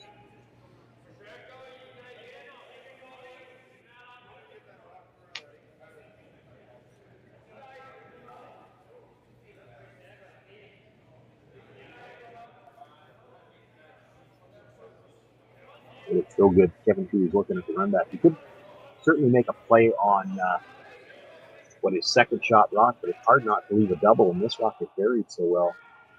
You're probably leaving a deuce in play. Tyler Tardy makes a run back on his first, makes another run back on his second.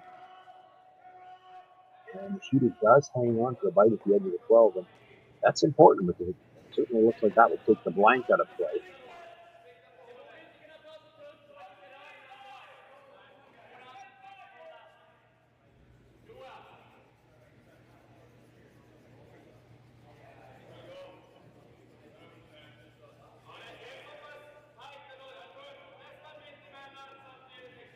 Andrew Stapera now looking to hit and roll behind cover. The opportunity they've been waiting patiently for. He's going to play on shot rock.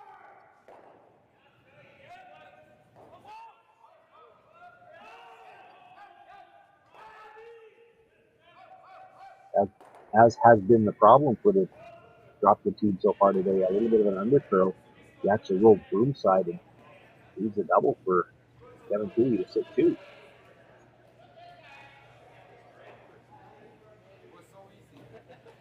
Actually, it might be easier if he hits the back stone first. If he hits the higher stone first, that's the indication it's off to Kevin. Have to be careful not to spin out over the top.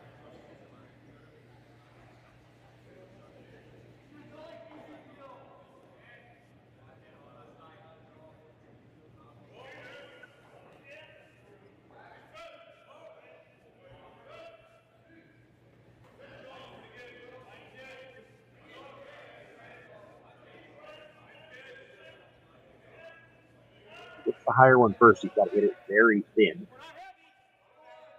He actually could hit the back stone first and hit the other one all the way out the side.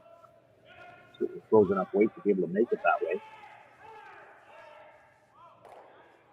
Caught the first in. That's the problem with hitting that higher rock first, is you get so much action on the shooter. It spins across, catches his own stone, and spins out. Now the blank, a possibility for Korey Dropkin. Still has that one corner guard to work with, and chance to perhaps get a cheap deuce. One good draw.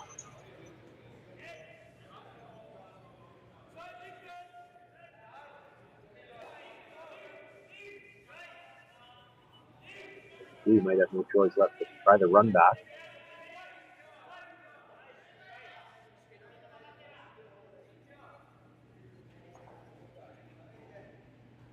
And just how deep they get with this draw.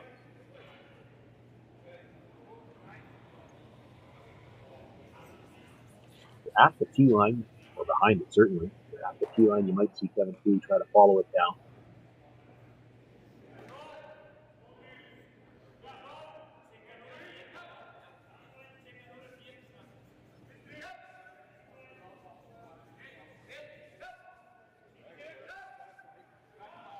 Two opportunities for Korey Dropkin to draw in the fifth, and he's just about a foot heavy on each of them.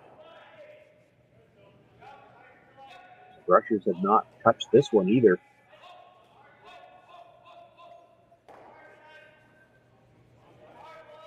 This is definitely going to be deep. Riccardi meeting it at the tee line. Guides it to the back 12. It is buried. By being that far back, he actually giving Kevin Cooley a little bit to think about. Could follow it down and get the force. Deep enough, he could even, the indication was just tap it through. Make sure there's no chance for two.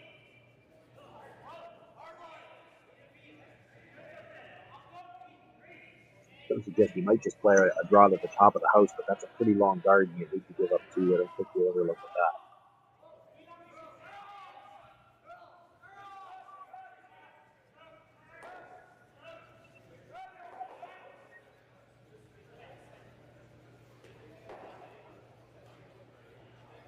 They're looking to follow it down for sure. I'm just not sure whether they're wanting to tap it through.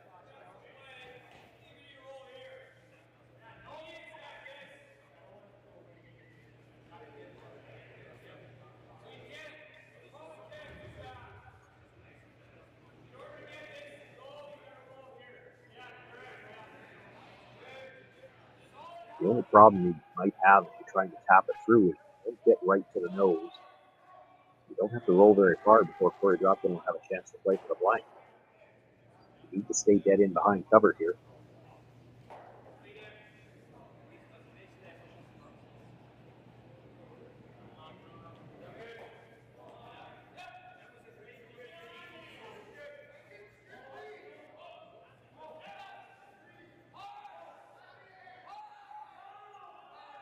There's Martin just cleaning. Jack Lakey picking it up as across the hog line. Lots of room by the guard. They're trying to get as much curl as they can to get to the nose now. He's in danger of hitting this thin enough he doesn't get it out. Or just enough to get out of the 12-foot, but does roll out into the open and gives Korey Dropkin the chance to blank this sixth end.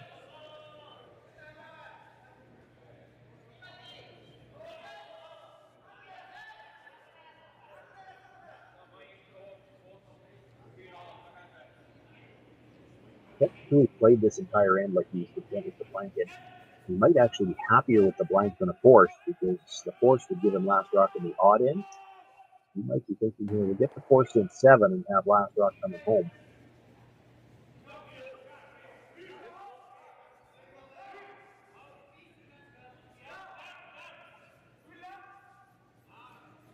Things first, Korey Dropkin has to make the hit and roll out for the blank, but Dewey was thinking blank in 6 and force in 7. You might see him throw a guard in 7. Came in here in 6.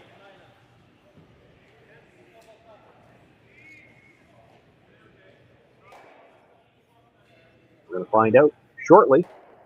Korey Dropkin with the blank. 7-2 continues to lead by 1. Korey Dropkin will have last rock again in number 7.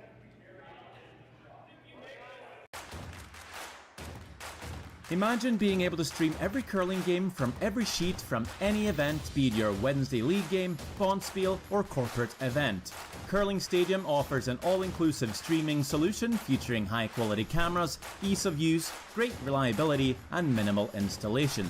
Offering your sponsors customizable ad space on your streamed curling games and being able to sell video packages to your corporate events for increased revenue. With Curling Stadium, you can stream to any device, be it your mobile phone, tablet, or computer. Push the feed to your desired platform, be it Facebook, YouTube, or any other social media. Curling Stadium is simply the way forward. Where it's commonplace in other sports to televise every game, we want to do the same. Curling is a global sport, and it's time it gets the coverage it needs. Make your curling club the next Curling Stadium. Well, what do y'all think? Too blue? Not blue enough? Try this. Makes your eyes pop. This could be our best yield yet. And didn't we get this seed at a great financing rate? Yeah, we did. Iced tea? Great idea. Let's talk more about next year. I got some thoughts. And I've got some numbers. Nutrien Financial. Financing that's in the field with you. SaskTel Be Kind Online wants to stop cyberbullying. Want in on the action? We award up to $1,000 for youth initiatives that help spread kindness and prevent bullying. What great idea do you have to help stop bullying? SaskTel can help. Go to BeKindOnline.com and apply for a grant today. Together, we can make a difference.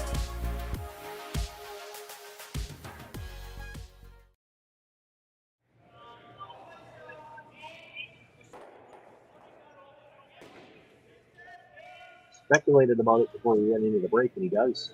7-2 calls for the center guard to start things off here in the 7th end. And there calls for the come around. When you see him go up and down there, Mark to come right down to the face of that stone.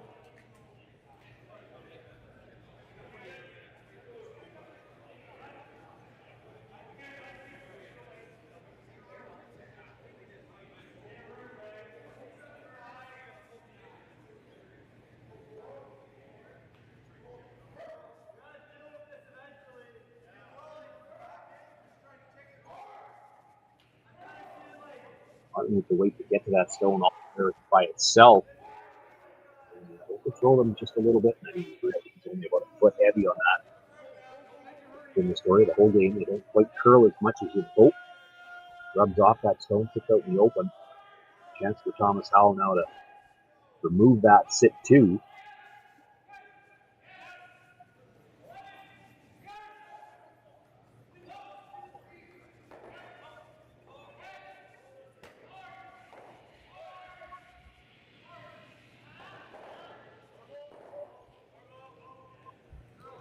Makes the hit rolls a little bit out, but might have stayed close enough to the level. Don't know if 7-2 is quite at this yet. Doesn't want to see a blank here.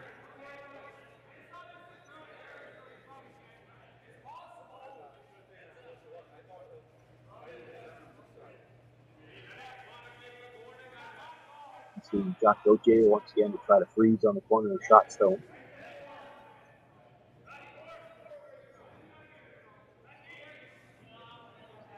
Again, nothing out of the brushes. Starts to curl as it crosses the hog line. Sweeping to try to help it curl over a little bit farther. And once again, just rubs off that stone. Sits where there's a chance to remove it.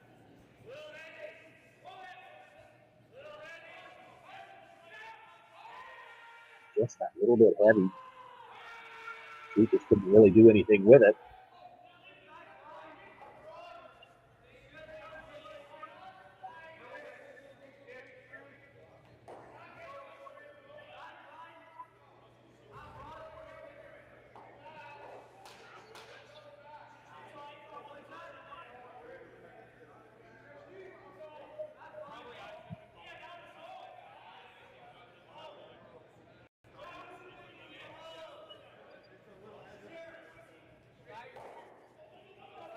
No question they're going to hit that red stone. All the debate here is about where do we roll, where can we roll. They're all grouped.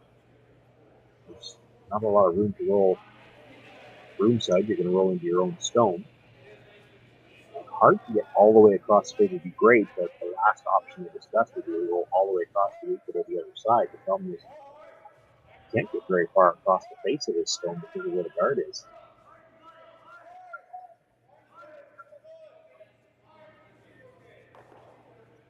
Sweeping for curl again. It's just past the nose and rolls on top of his own shot stone.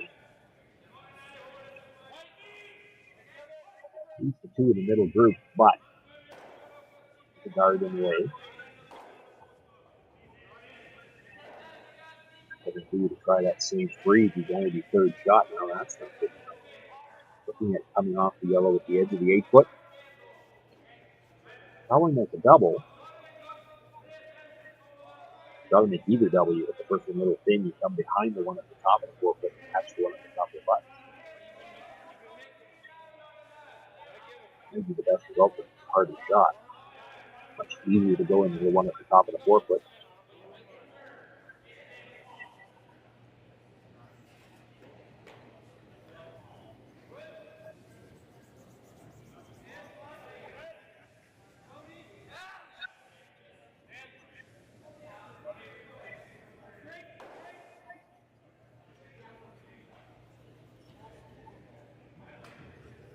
Not necessarily looking to kill the second yellow either. They're going to hit the one that's right beside the broom, come across and try to move that one under the top of the 4-foot. It's really flat. You have to throw it super hard to kill it. But the yellow lineup at the top of the 4-foot is the problem for Tennessee. You know, he needs to move it over.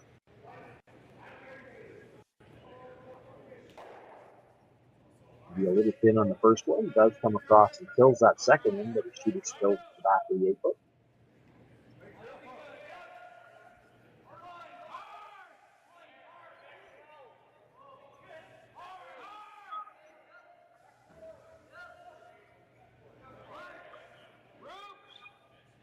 It's Mark Benner the chance to make the play on the redstone.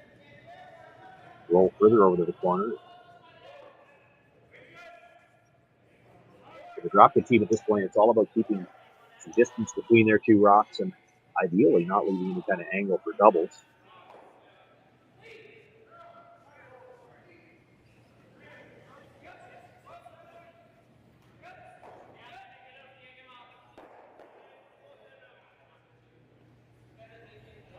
Getting through though, back to his original thought. Does not want to see a blank end here. Going to look to freeze for the face of shot stone.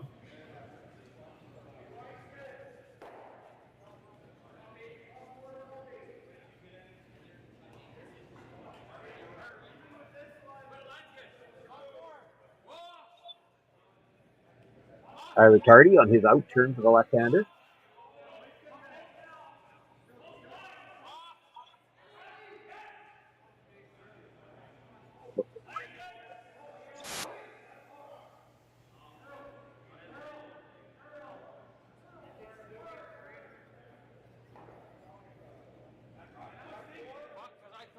This time they make it nice. They nudge that stone back just a little bit, leave themselves some angle.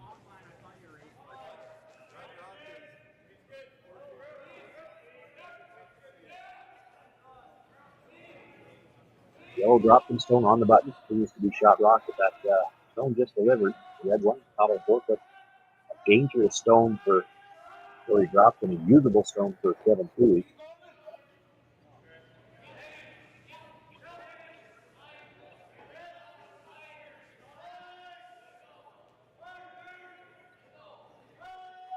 Well, just to try to freeze the inside corner of it. I think Eric's thrilled with it.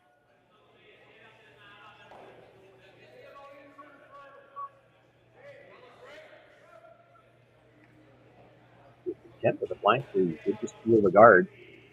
Force Kevin Cooley to do something.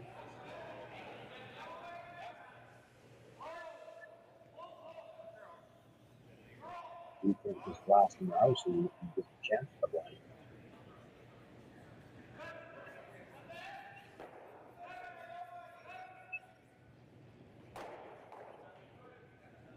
Third stone's here. I tend to believe if you peel the guard, he's going to put it back at least once.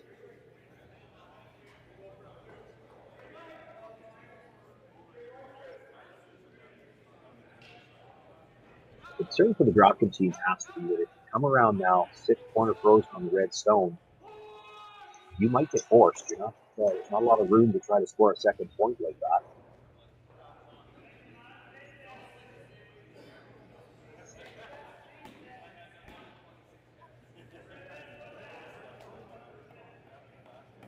I guess the other part of the conversation, I don't know whether that's in the head of Andrew Stefera or not, but you hate to keep talking about it. This is the 7th end, so the 4th time we've gone in this direction, and the Dropkin team has had at least 1 rock every end, and a couple of them had 2 rocks going this direction in this spot where they didn't get the thing we were looking for.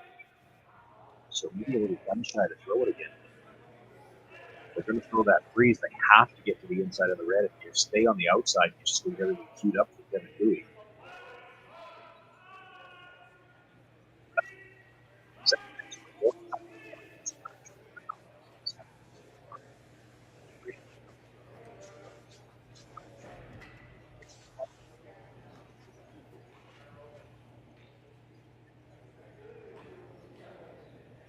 So in the end, they're going to play the peel on the guard. The discussion had to be, you got to expect Kevin Cooley to throw it one more time. So they've probably already discussed what they're going to play on the next one.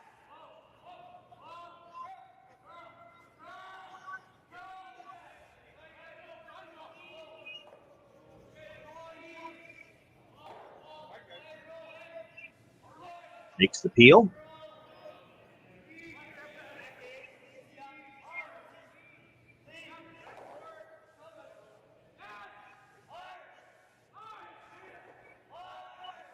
Tyler Tardy was down at the far end discussing the options with Kevin, making his way back to the hacks now, but it looks like they are going to just replace the guard.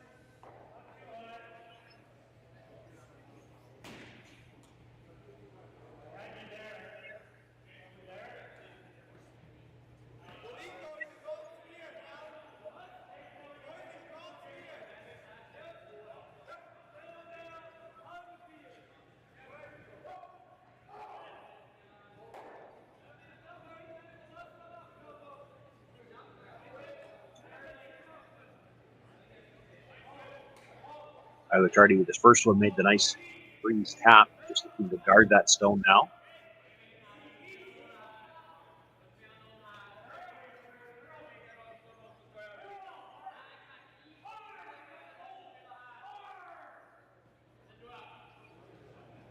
Looking for that last little bit of curl as much as they can, just so they didn't leave freeze available from the outturn side. Could be there. There might have been some hesitation from the Dropkin team in the last one because they didn't like that into it. They had a few rocks run straight there. The guard's a little more in line. You could probably get to the center line side of that second shot stone from the outturn now.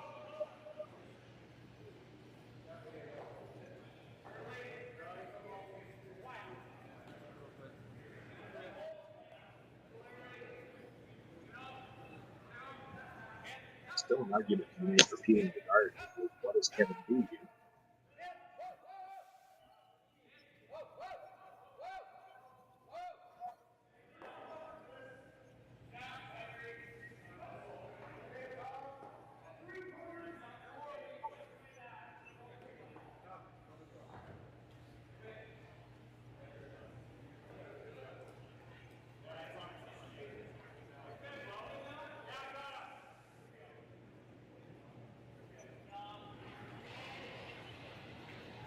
Looks like the argument for peeling the guard for 1-1.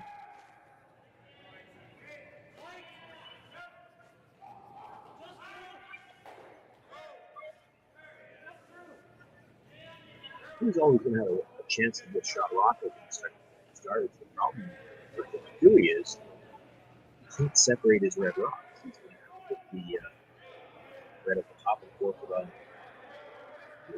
over at the right hand side, so he's got to leave his rocks either grouped or roll the shooter out. Either one would give not a chance to chew here. He's going to make the play on Kurt's shot stone. He went at the back of the 8 foot.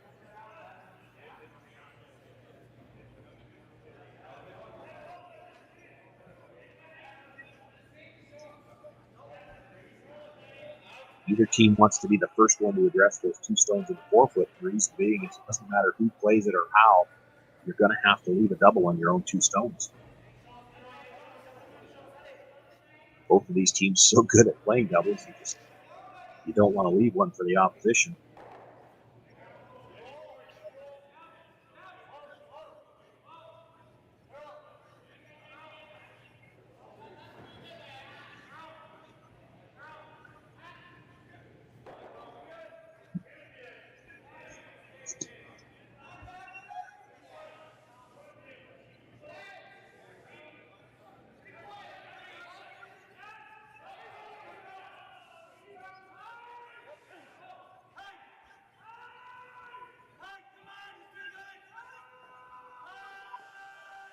Wants to stay right there. Great job on the brushes. They hold it right in that spot.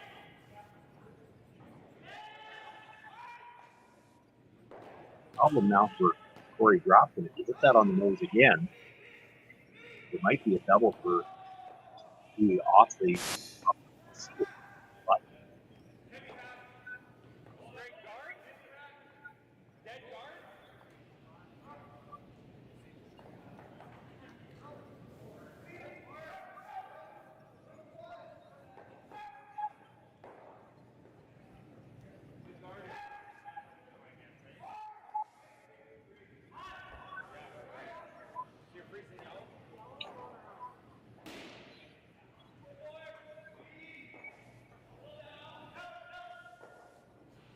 do they play the hit and roll off the stone in the back? You could freeze to it too, I guess.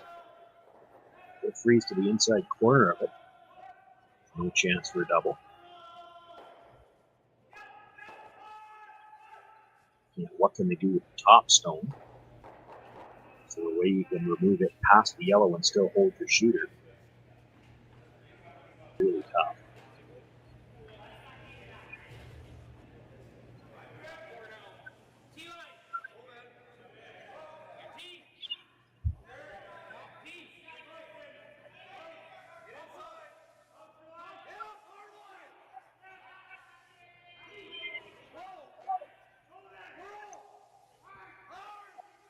They make the hit and roll off the back stone. That might take away the double chance. However, if you roll, there's a way you could roll right to a spot where you leave everything in line and make the double actually easier. You have to either roll past the center line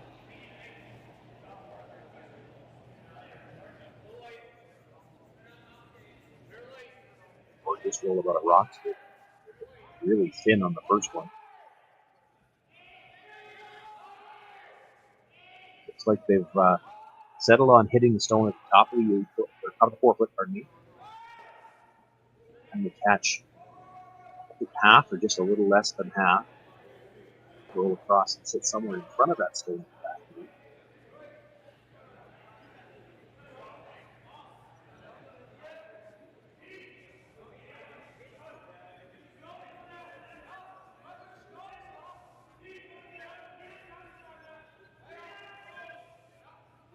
They will want to stay for second shot here.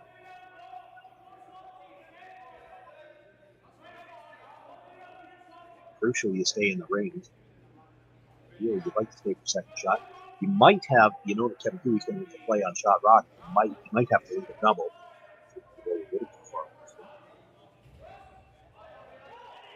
This is more weight than I expected. Then you're playing the double on the Reds here.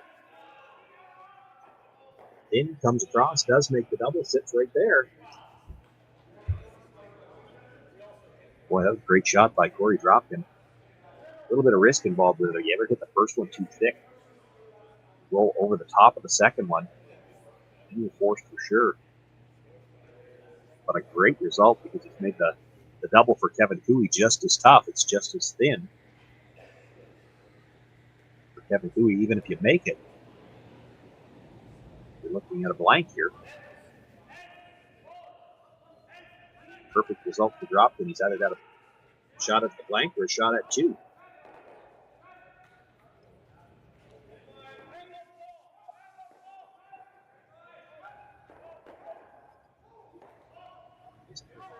Kevin could be throwing this quiet, try to just hit and roll in front of the yellows.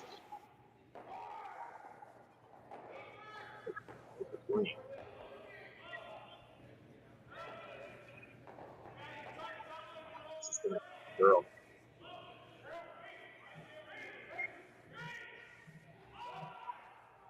Well, swept it, puts an Earl and maybe overcooked it, overcurled it a little bit, makes the hit. But not able to make the roll in front of the yellows.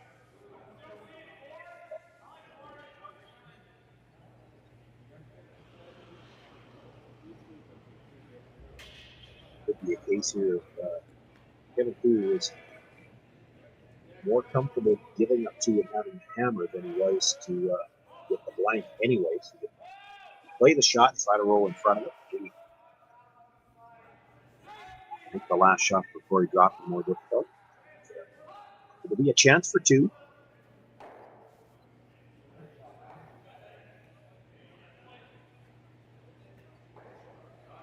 To hit it just slightly off the nose to pacify his own stone at the back of 4 foot.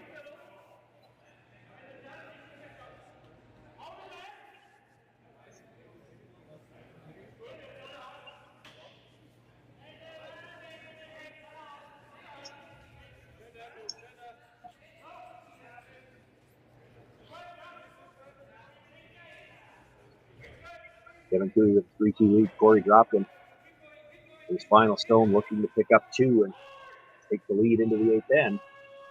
They're on the brush early on this one. Got to hold the line to pass it by his own stone at the back of the 4 foot. Nice shot, well swept, well called. They will pick up 2 points here in the 7th end. They can take the lead. Kevin Cooley will have last rock coming home.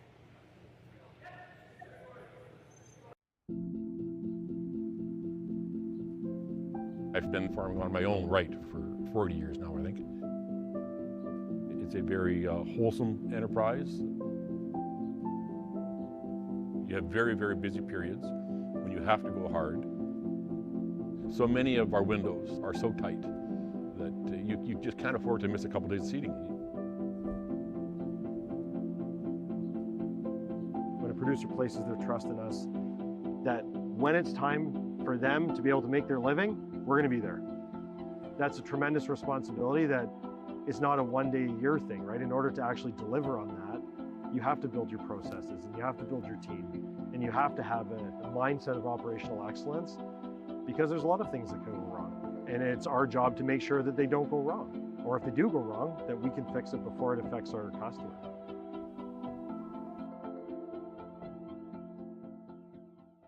So with the impact to my business and income, will this delay my retirement? I know you're worried, Marshall, but based on the original plan we came up with, you're only about 6 months behind. I thought it would be years, not months. You should feel good. Remember, you've got a plan. Thanks. With change comes questions. See the impact of your money decisions before you make them with RBC Wealth Plan. Light up your love for curling with our customizable neon LED lights from Letterlands. Choose your new neon mixed doubles partner or make a statement with a neon curling rock in your window. Also actual letter lamps. Use discount code WHOA for 15% off. Only at letterlamps.com.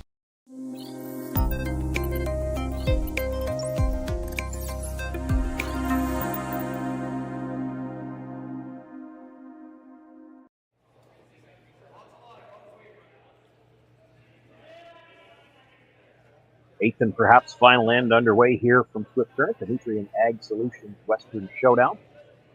This is Sean Joyce, happy to join you here on the Saskatchewan Curling Stadium. Bring you this C event game. Winner moves on to a qualifier at 5:45 local time today. Playing a team that's currently on the ice playing in a B qualifier. The loser of that game drops down to play the winner of this one.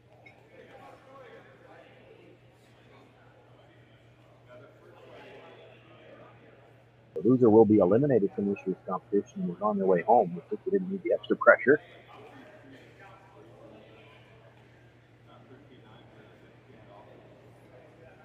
Center guard thrown to start the end, and the corner guard attempt did not get as far off the center line as they might have liked. And that's maybe part of what's causing the extra time here. The thought for Devin Toohey. Can't really use that corner guard where he is. I guess you come around from the wide side. Doesn't really want to come around the yellows. That's the easier looking shot.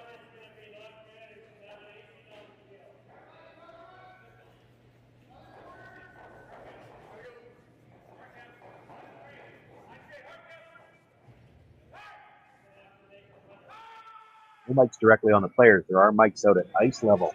I heard Kevin say something about running it back. I don't know if he's meaning on this shot, but concerned about leaving the double peel on the red if they do that. If you run it back, you have to stick it because the stone you're hitting initially would be the yellow stone in the free guard zone. You can't remove it from the center line or from play. So looking to throw the corner guard, I believe, on the other side now. Probably like to get this one a little bit wider.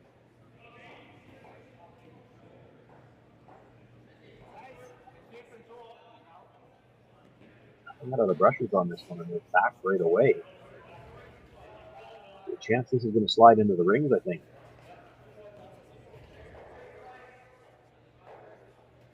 And it's going to be in the rings. It may as well be behind the tee line, hoping it get a nose hit. At least it's a rock to make it a freeze too later on. They won't be happy with that. If you did that in front of the rings, it would have been in the free guard zone. You wouldn't be able to make a play on it. It's an uncharacteristic miss there for Derek Martin.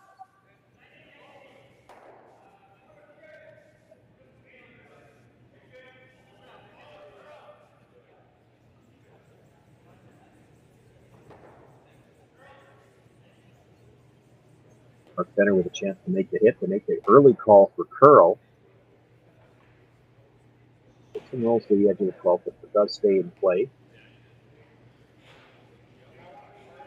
Could have made an argument for rolling out on that one anyway.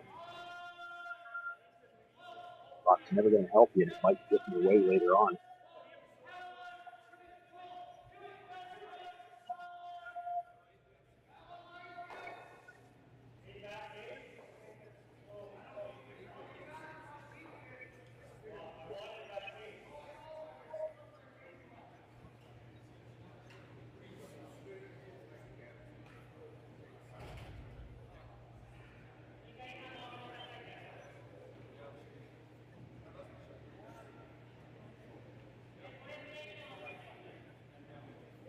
Kevin Toohey had already discussed the possibility of double peels. He just doesn't want to throw another corner guard just so they don't leave the chance for the double peel. Then look to come around the two yellows right now. Back of the 8, I think, was the call. Doesn't need to be that far back, not just for getting buried, but he needs to leave some separation between the yellow and the red.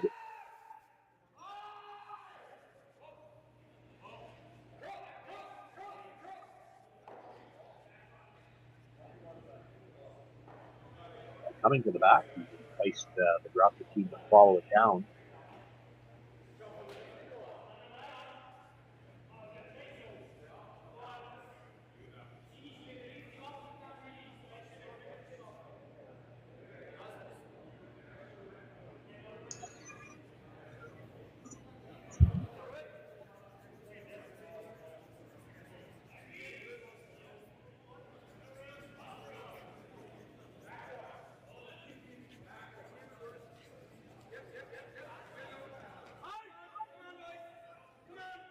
If they're backing away from this one too, it's got a lot of line yet.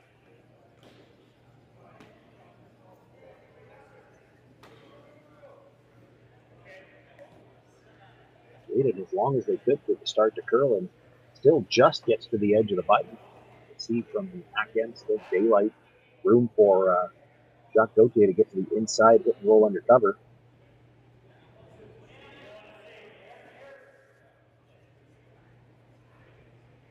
Shooters should still be completely in front of the tee line too. This is a good opportunity to try to set up the deuce early in this eighth end.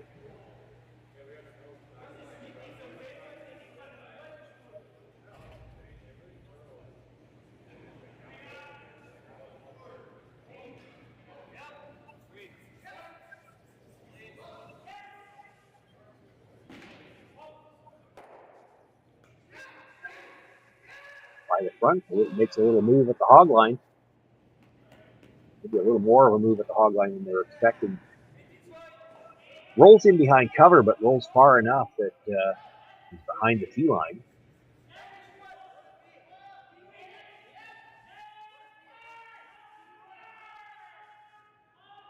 Same shot is there if they want to come down, sit on the face again, you have to make it.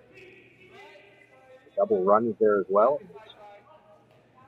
Two reds in the rings. There's actually, if either one first, probably kill them both.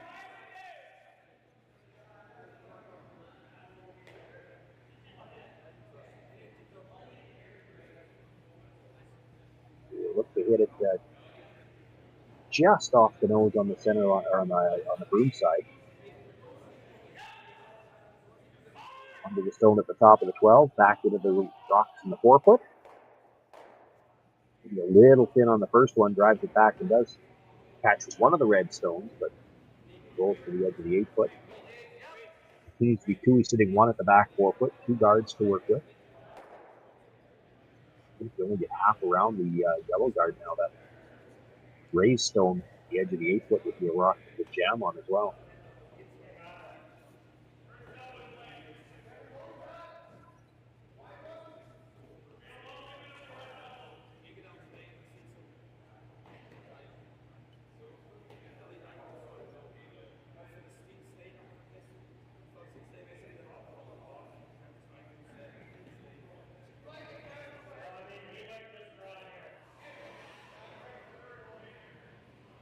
Looking at something else, I'm not sure what they asked about. Just you could hit the stone that was just raised in and rolling behind the corner that way.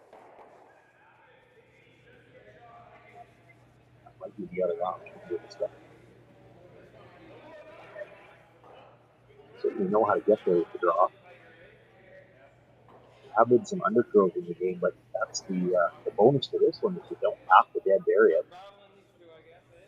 Leave half exposed, and the yellow on the edge of the 8-foot is a rock that you could jam on.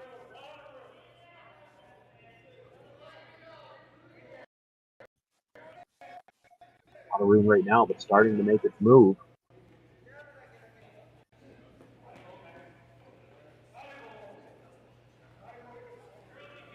Marshall's waited as long as they could for that rock to start to curl. Now can they get it in far enough for the second shot? No. So with the edge of the 8-foot is second. That's only a piece under cover. And it provides a little bit of cover for the stone at the back of the 4-foot as well. And you skip the team with the third rock thrower. He's in the axe now. He can make a play on shot rock, but he can't stay buried.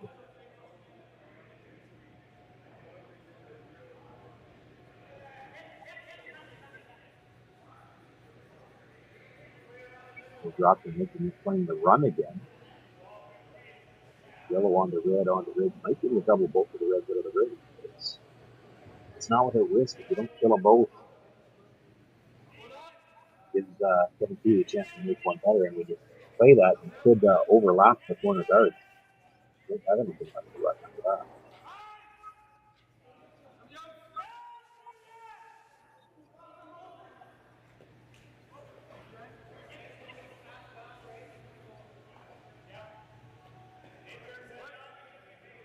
Make the play on shot rock. That stone that was just delivered is too usable for getting to. You could split it, perhaps hit two that way. You could tap it up on the angle, in behind the corners. Hitting the back one doesn't really help you. I think in the end they settled on playing the breeze. Shot stone, back button.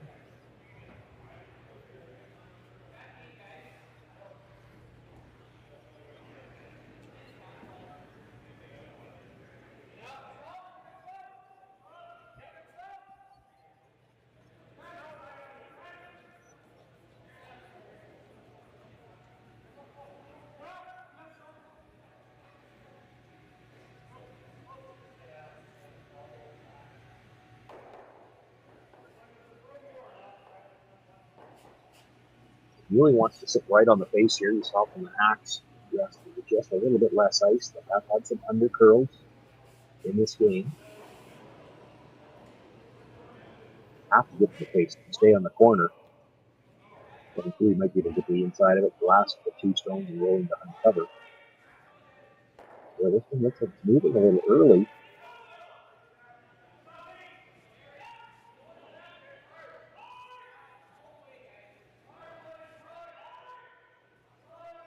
Has to get by that stone at the top of the 8 foot. Not going to.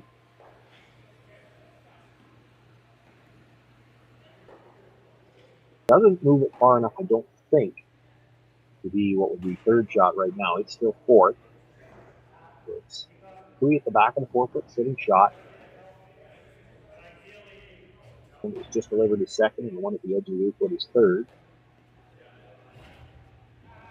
Cardi will look to second shot stone, go towards the corner, probably catches the indication, probably catches the back end of the other red stone, but should be able to get into second shot position with some protection from the front.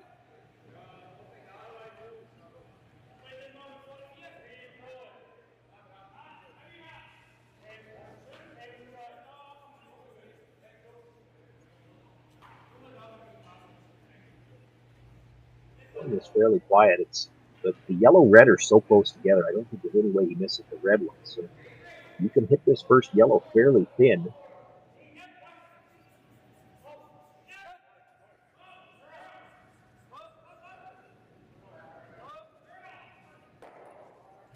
Looking for some curl now. They really get across the face just to make sure they pass it by their own and just touch the stone with the back of the 4 foot. Not a bad result. It does leave a chance for the double, but if Korey Dropkin makes the double, his shooter won't be far enough in the rings to looking at the double on the two reds at the top of the 8 foot danger of jamming to play that.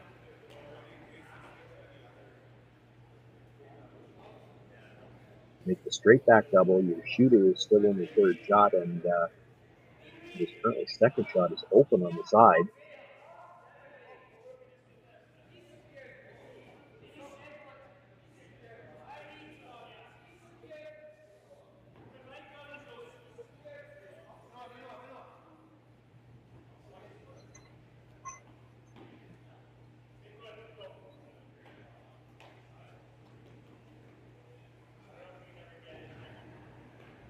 That's an interesting call. Might be their best option, coming in off their own.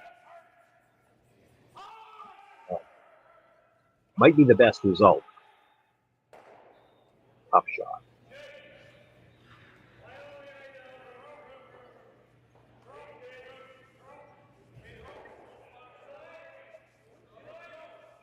You're trying to hit the red on the left. If you look at it from the overhead, not looking at the double, he's looking at where he can get the shooter to end up. So in that case, trying to pass it by the one at the back of the 4 foot and stay angled on the one at the top of the 8.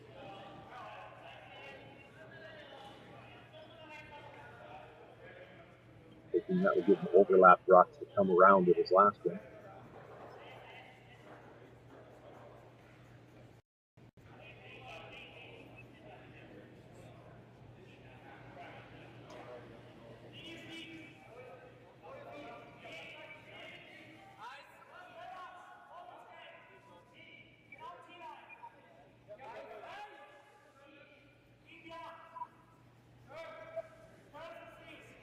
In the end, it looks like they're playing the straight back double.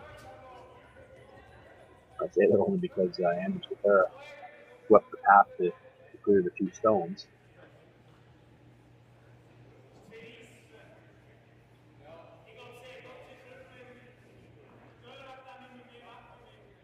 He'll leave his shooter right there if he makes this. So that's another rock to use.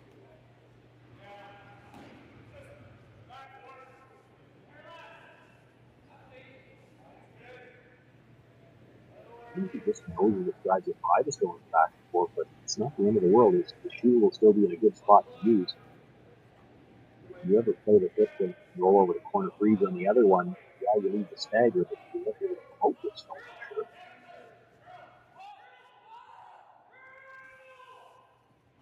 You want to stuff it. He did.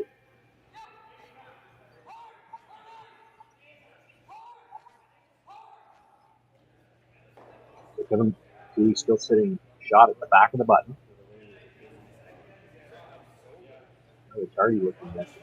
Kevin agreeing with him, looking to draw around to the top of the 4 foot. Kind of like to tap on the stone that's already there and use your shooter to protect the one at the back button. You only have to move it 6 inches to have second shot. You can move it a couple of feet if you wanted to.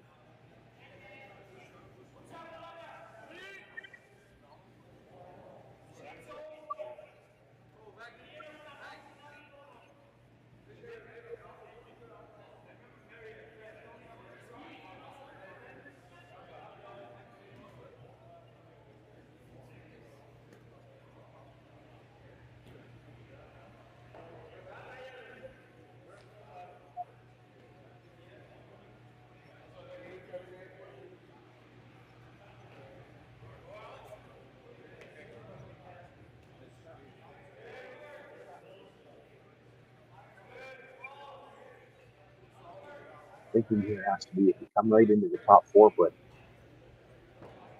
in order for Korey Dropkin to make the double, he probably has to leave his shooter.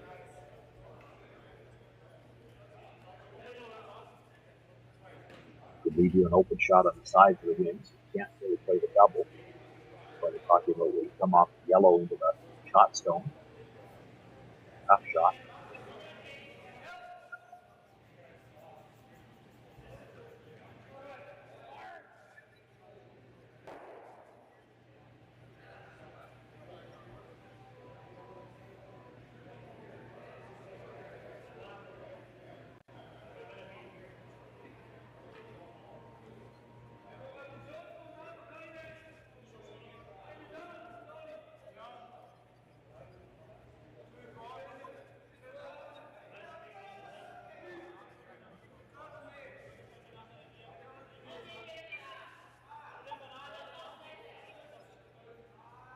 There's Martin now with the shot I was talking about. Kevin Cooley perhaps now for the first time in the end looking to see who's got second shot.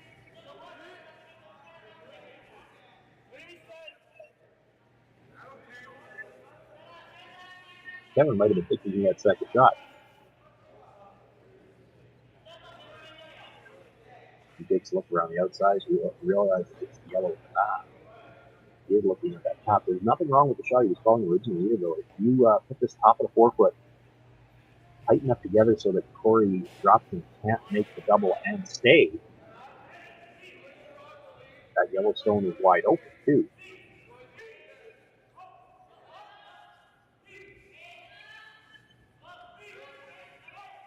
That ice, I gotta believe he's ended up deciding to play the tap on the red. You can sit to and protect shot rock with this.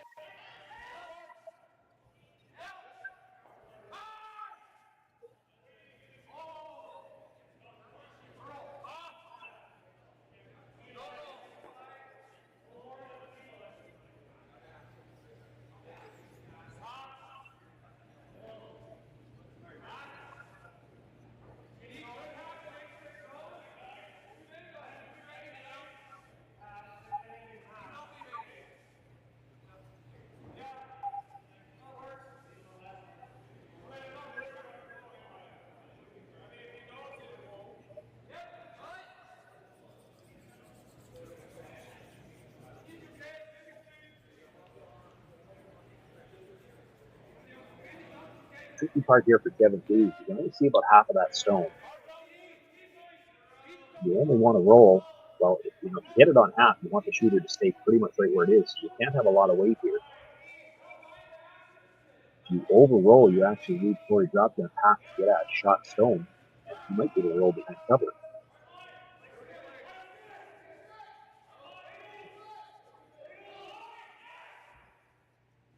Starting to cool now. So they're going to have to go to get any kind of roll close to the nose.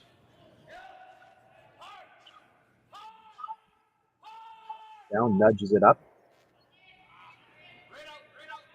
Probably left enough room for Korey Dropkin to try to freeze. Wanted to roll just about half a rock field further over.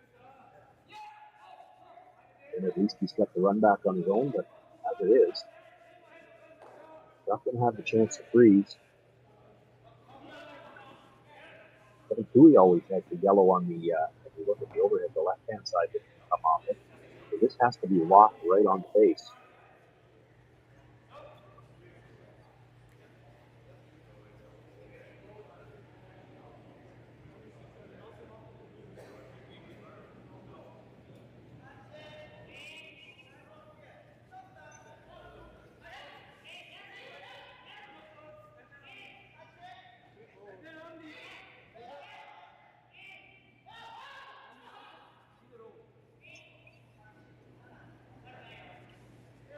Suited to an excellent game here this morning, or afternoon now. Korey Dropkin, the 1-point lead here if you play in the 8th. Facing two counters, needs the freeze here with his final stone. Force something out of Kevin Tui. He locks this right on the face, maybe slightly on the broom side corner. Tui might have mistakes to try to score the single and get the extra in, but leads the way for Kevin to blast this out and get 2.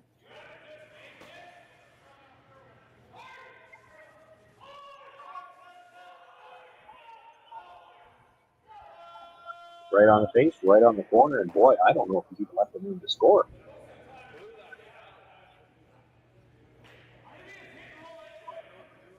Might have to play the double raise. That's what he's looking at. The red corner guard onto the stone that he tapped up with the last one. Onto the stone on the button. And even if you make it, hard to make it without killing the stone at the back of the button. Possible.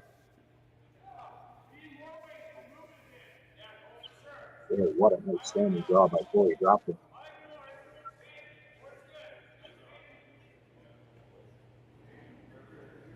In danger of losing this game and made it so good he might be able to steal the win here without even having to play an extra inning.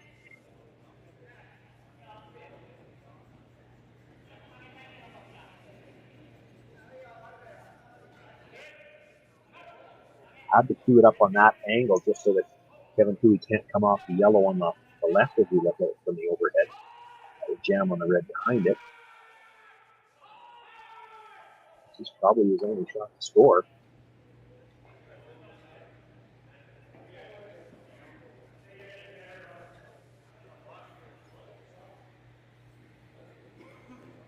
Could still be there to score 2.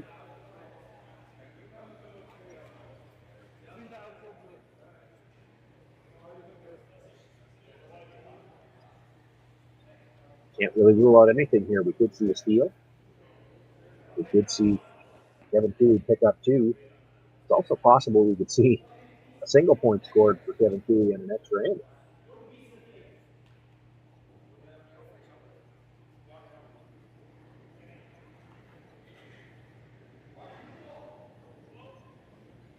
Throwing a rocket here, it's really not important how hard you hit it, it's how precise you hit it. On the brush, this has got to be close. Red onto red. Catches the edge of the yellow, moves it far enough that the stone at the back of the button will count 1, but we are going to have an extra end here in this C event matchup. Kevin Tui, Korey Dropkin, one more end to determine who moves into the qualifier later this afternoon. Light up your love for curling with our customizable neon LED lights from Letterlands. Choose your new neon mixed doubles partner or make a statement with a neon curling rock in your window. Also actual letter lamps. Use discount code WHOA for 15% off. Only at letterlamps.com. We asked Saskatchewan what they know about 5G. More speed, more innovation. It's gonna make our lives a whole heck of a lot easier. This is what 5G looks like. Better, faster. Sounds like one more G. Sounds pretty good. I don't know what it means. All you really need to know is the future of 5G is here and will continue improving through investments in network technology. Swift Current is great because everybody that we do business with, we know on some sort of personal level. What I love about Swift Current is the vibrant arts and culture community. I really like Swift Current. We are not a big city, but the size of the city is really good and we have everything. Swift Current is a great sports town, great teams and great fans. People say, good morning, hi, how are you, even though we don't know each other.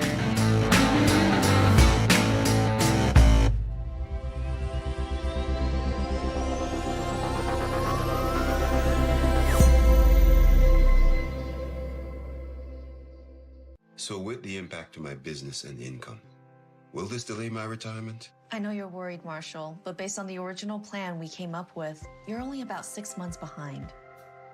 I thought it would be years, not months. You should feel good. Remember, you've got a plan. Thanks. With change comes questions.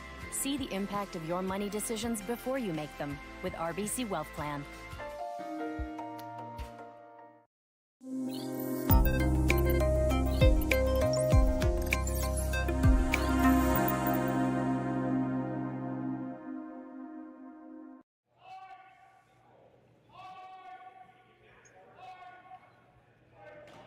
The Koey team played the long guard with their first one at the end, but didn't touch the center line. The Dropkin team able to play the pick shot, push that stone to the edge of the playing surface, but doesn't touch the divider, so that's a legal shot. Dealt with one center guard. Shooter is in the way if they take away any kind of a draw pass. Happen to need it for the outfield to do that button over. Rucks come yet. We can see that ruck still there when we get to that point.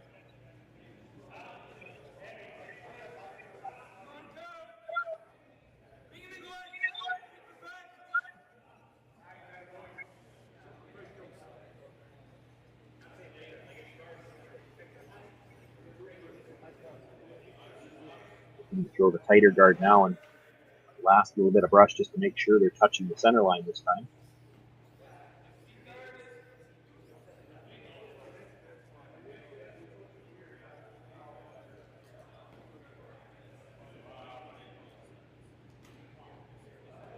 Thomas Howell being asked to come into the forefoot now around that center guard.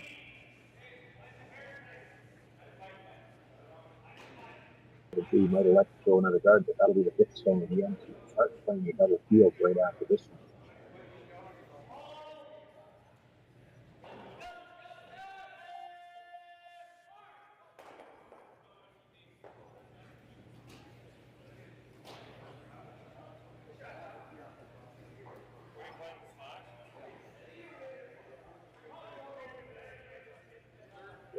Dooley knows they can play the double field, doesn't want them throwing doubles. He's going to call for this into the rings. See the base of the yellow.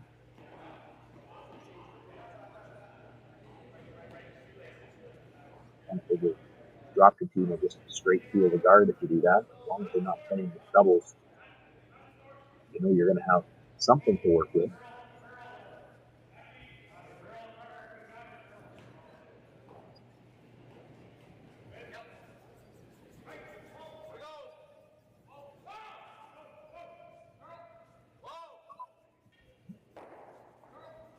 Gauthier looking to come down to the face of that phone a little bit strong on the side that has been just that little bit straighter. Comes right by everything to the back 12 foot. Expected. Mark Benner being asked to specifically peel the center guard now.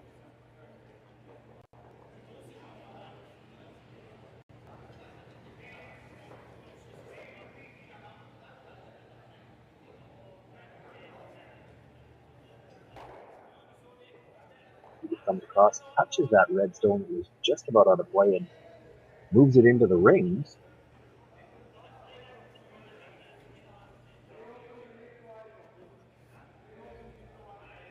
Trying to decide where do we put the guard now. You know they're going to feel if you split the center line, you don't expect them to ever flash one of those. So looking to get maybe a sliver of this underneath the yellow corner.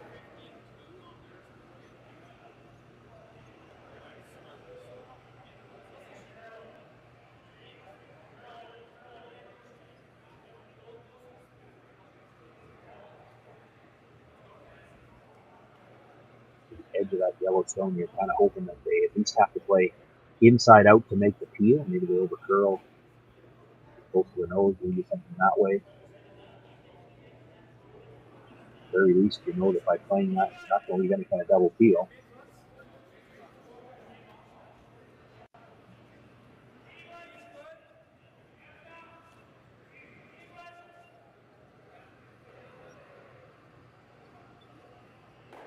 Mark Benner with the hit.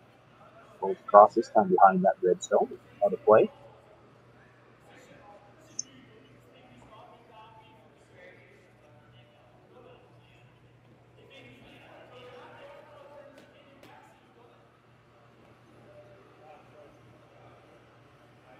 Looking to mix up the position on these stones a little bit now with where he's going now.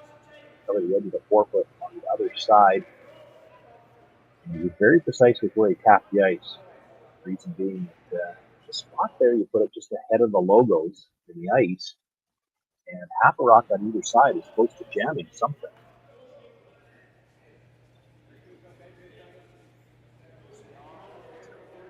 See Kevin looking over his shoulder.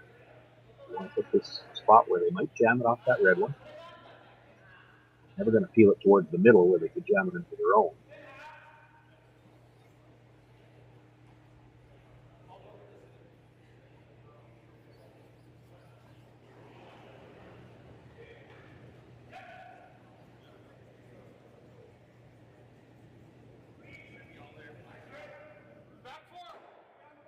Hit, catches the top edge of that stone and removes it from play. That's the bonus. No jams over on that side now.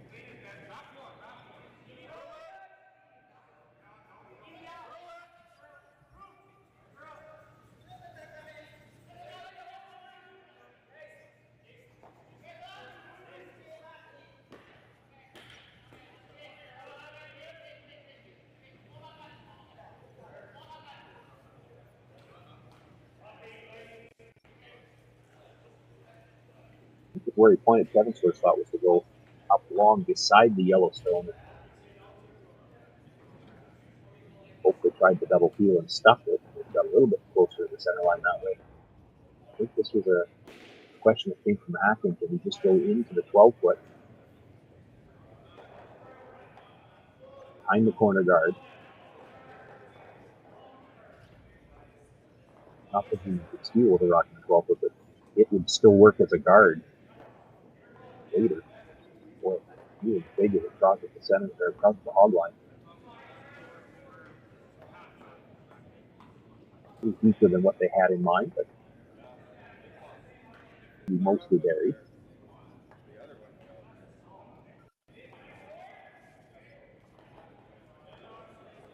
Andrew Stefera going to go after it with board weight. It's an either or. If you rub the guard, it's not the end of the world.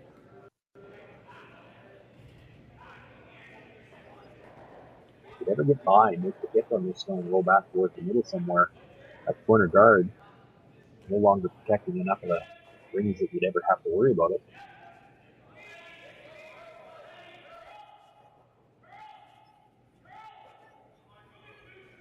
Sweeping for Curl, he's got lots of room by the guard.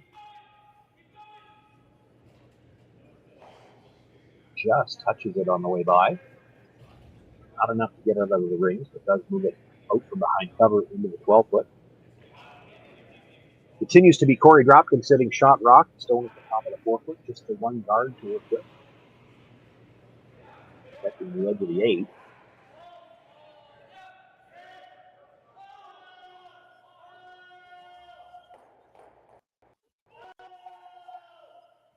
That room, I think Kevin Cleary has gone back to the idea he had in his last one to build a longer guard somewhere up inside the yellow.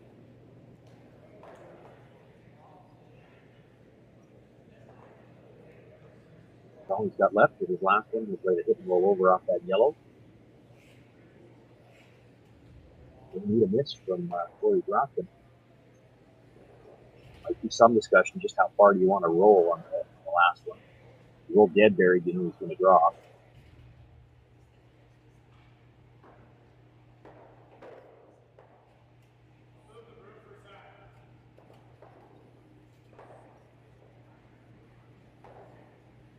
Things first, needs to make this guard. You expect that Korey Dropkin will simply peel it.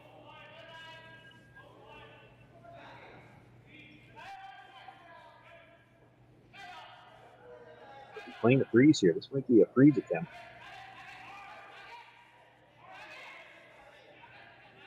Got a couple rocks here under curl. This one really going sideways. Needed to be right on the face and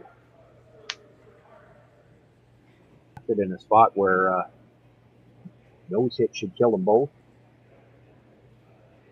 They dropped the big and just a little bit off nose on the center line side.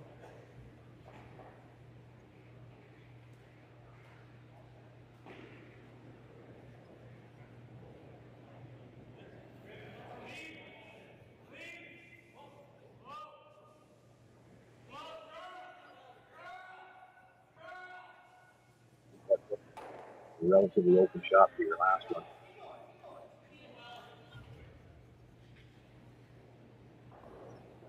Even if you just blast these out, lose your shooter.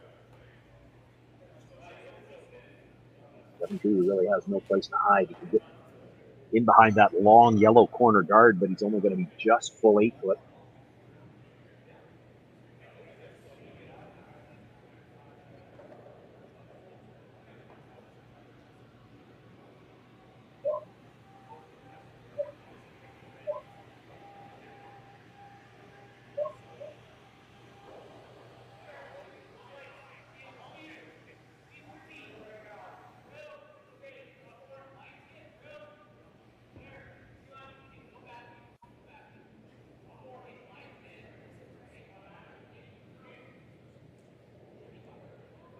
Stone the extra end here for Korey Dropkin. Makes the hit. Puts that red out of the side of the 12 foot as well. Loses everything out of the 4 foot. It's just the one Huey stone at the back 12 foot sitting shot rock and the corner guard. Huey will look for a spot to put this rock in. Interesting that I saw Tyler Tardy tap top of the 8 foot on the intern side, and that is the spot the Dropkin team has had trouble with in this entire game. A number of rocks run a little straight on them. So if you're thinking, well, we need a rollout here, that might be the spot.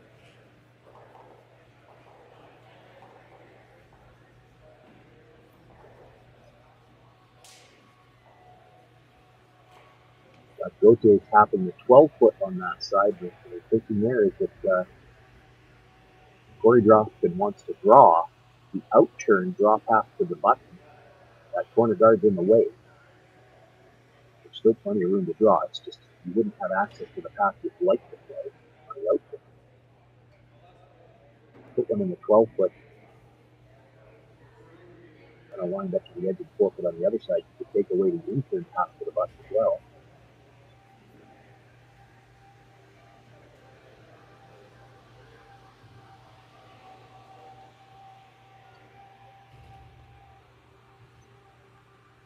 Still have all of the 8 foot available. Could draw as if he was drawing behind the corner guard itself. There's a danger of overcurling house. In the end, Kevin Cleary deciding he better just throw the draw to get as much protection as we can. We'll use that long corner guard.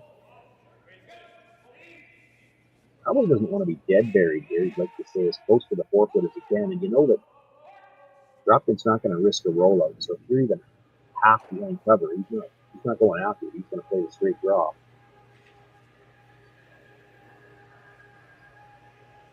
It can be quarter to 0.5% cover right on the tee line and just about touching the 4-foot. Probably the best you can do with it.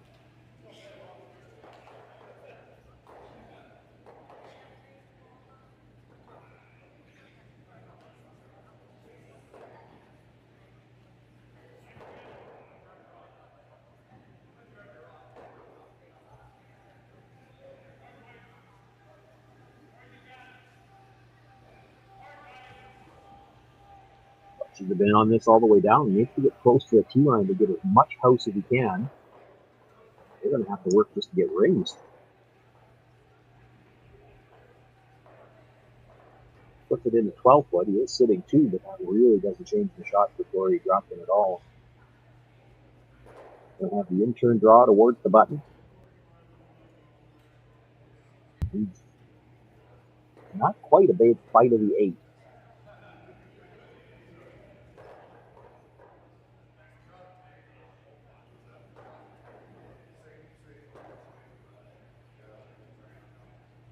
I've had a few rocks run a little straighter for them on the side, but as long as he's not heavy, that won't hurt him now.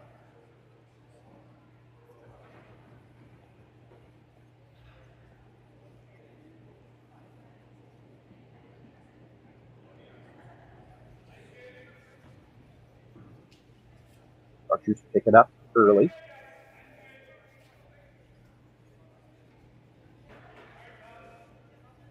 More than just a light sweep on this as well. Now easing up a little bit as they come into the top of the rings. Korey Dropkin with his final stone in the extra end puts it right on the button. He will pick up the win here over Kevin Cooley. That moves Dropkin into a qualifying game at 5:45 local time today. A chance to go on to the playoffs. And Kevin Cooley has been eliminated from this year's Nutrien Ag Solutions Western Showdown. Still more action yet to come from Swift Current today. Men's and women's play as they work towards the championship round. Tomorrow we will have all of the action for you here on the SaskTel Curling Stadium.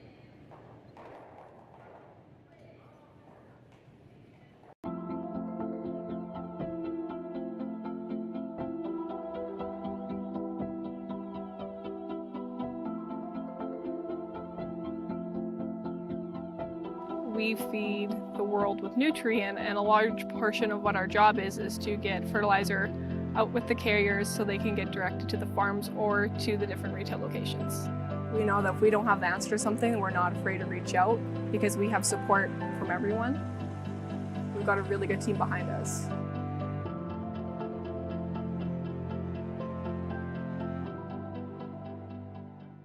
SaskTel Be Kind Online wants to stop cyberbullying. Want in on the action? We award up to $1,000 for youth initiatives that help spread kindness and prevent bullying. What great idea do you have to help stop bullying? SaskTel can help. Go to BeKindOnline.com and apply for a grant today. Together, we can make a difference.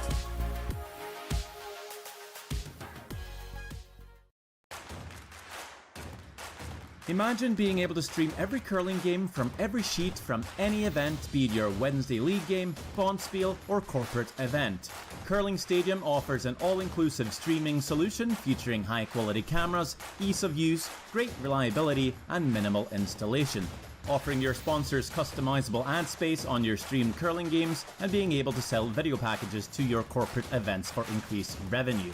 With Curling Stadium, you can stream to any device, be it your mobile phone, tablet, or computer. Push the feed to your desired platform, be it Facebook, YouTube, or any other social media. Curling Stadium is simply the way forward. Where it's commonplace in other sports to televise every game, we want to do the same. Curling is a global sport, and it's time it gets the coverage it needs. Make your curling club the next Curling Stadium.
Hello, everyone, and welcome to the 2023 Nutrien Ag Solutions Western Showdown, the largest international curling event in Canada this season.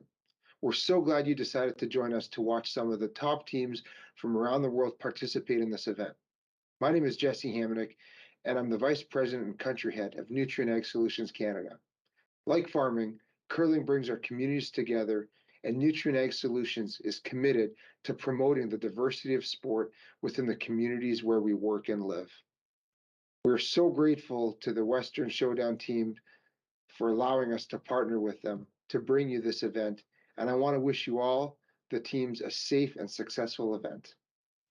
Hello, everyone, and welcome to the 2023 Nutrien Ag Solutions Western Curling Showdown. We're so glad you've decided to join us to come see some of the world's best curlers participate in this event. My name is Jim Grundy. I'm the branch director for RBC Dominion Securities here in Swift Current. Our branch is not only a huge fan and support of curling in our community, we're also proud to support the 2023 Nutrien Ag Solutions Western Curling Showdown, as RBC is committed to working with our community to promote and celebrate vibrancy in sport in the community in which we live. Thank you to everyone on the organizing committee for putting this great event together, and on behalf of RBC Dominion Securities, enjoy the tournament. Saskatchewan, you know SaskTel because we're everywhere. Because being everywhere keeps us connected to you. With SaskTel sponsorships, we get to be part of your community. We're here with you, and we're here for you. It's easy to get started. All you need to do is apply. SaskTel cares. Always has, always will. To apply for sponsorship, visit sastel.com/sponsorships.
Light up your love for curling with our customizable neon LED lights from Letterlands. Choose your new neon mixed doubles partner or make a statement with a neon curling rock in your window. Also actual Letterlands. Use discount code WHOA for 15% off. Only at Letterlands.com. We asked Saskatchewan what they know about 5G. More speed? More innovation? It's gonna make our lives a whole heck of a lot easier. This is what 5G looks like. Better, faster. Sounds like one more G. Sounds pretty good. I don't know what it means. All you really need to know is the future of 5G is here and will continue improving through investments in network technology. SwiftCard is great because everybody that we do business with, we know on some sort of personal level. What I love about Swift Current is the vibrant arts and culture community. I really like Swift Current. We are not a big city, but the size of the city is really good and we have everything. Swift Current is a great sports town, great teams and great fans. People say, good morning, hi, how are you, even though we don't know each other.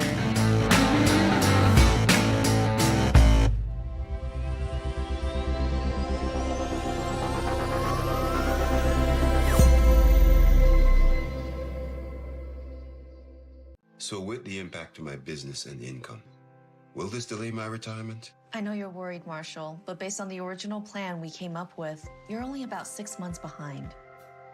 I thought it would be years, not months. You should feel good. Remember, you've got a plan. Thanks. With change comes questions. See the impact of your money decisions before you make them with RBC Wealth Plan.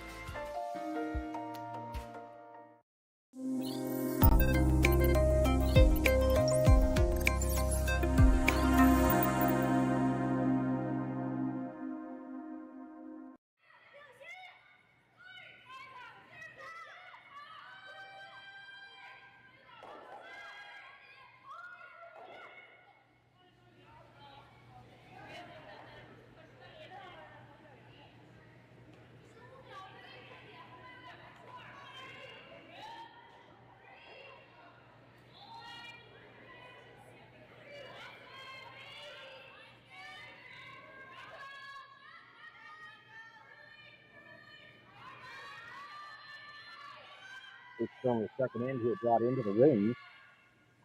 Corner guard throw. Now looking to protect shot rock.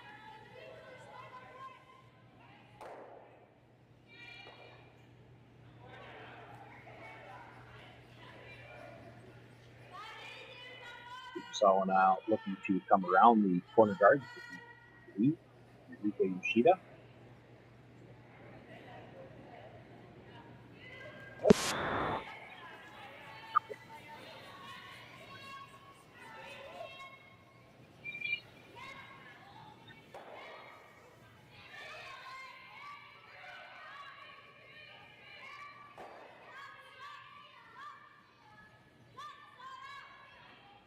Nice line coming by the guard. Into the T line area. This second shot, but buried around the corner.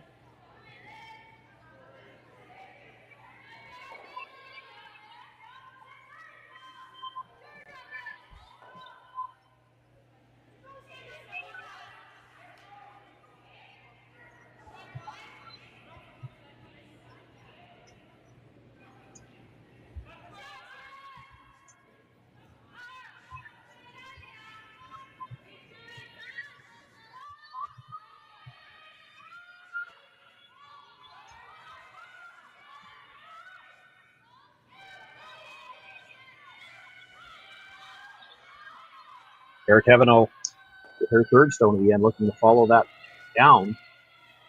Kelly Schaefer on the brush, has to get by the corner guard. Boy, great job on the brush, just gets by.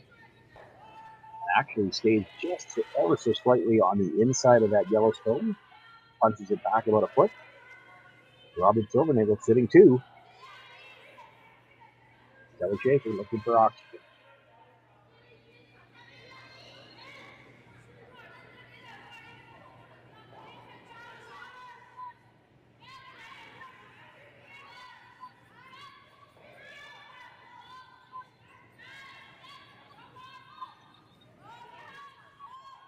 was the fifth rock at the end, so now a chance to start peeling guards.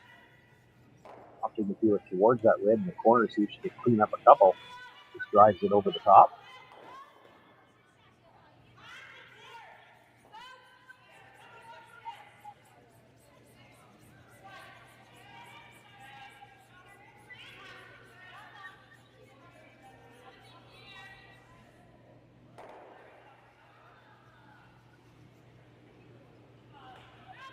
Kelly Schaefer now looking to replace the guard.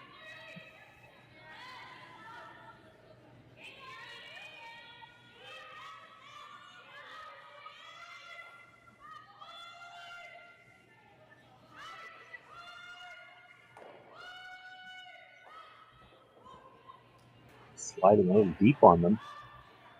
It's going to come into the top of the 8-foot. Fourth shot.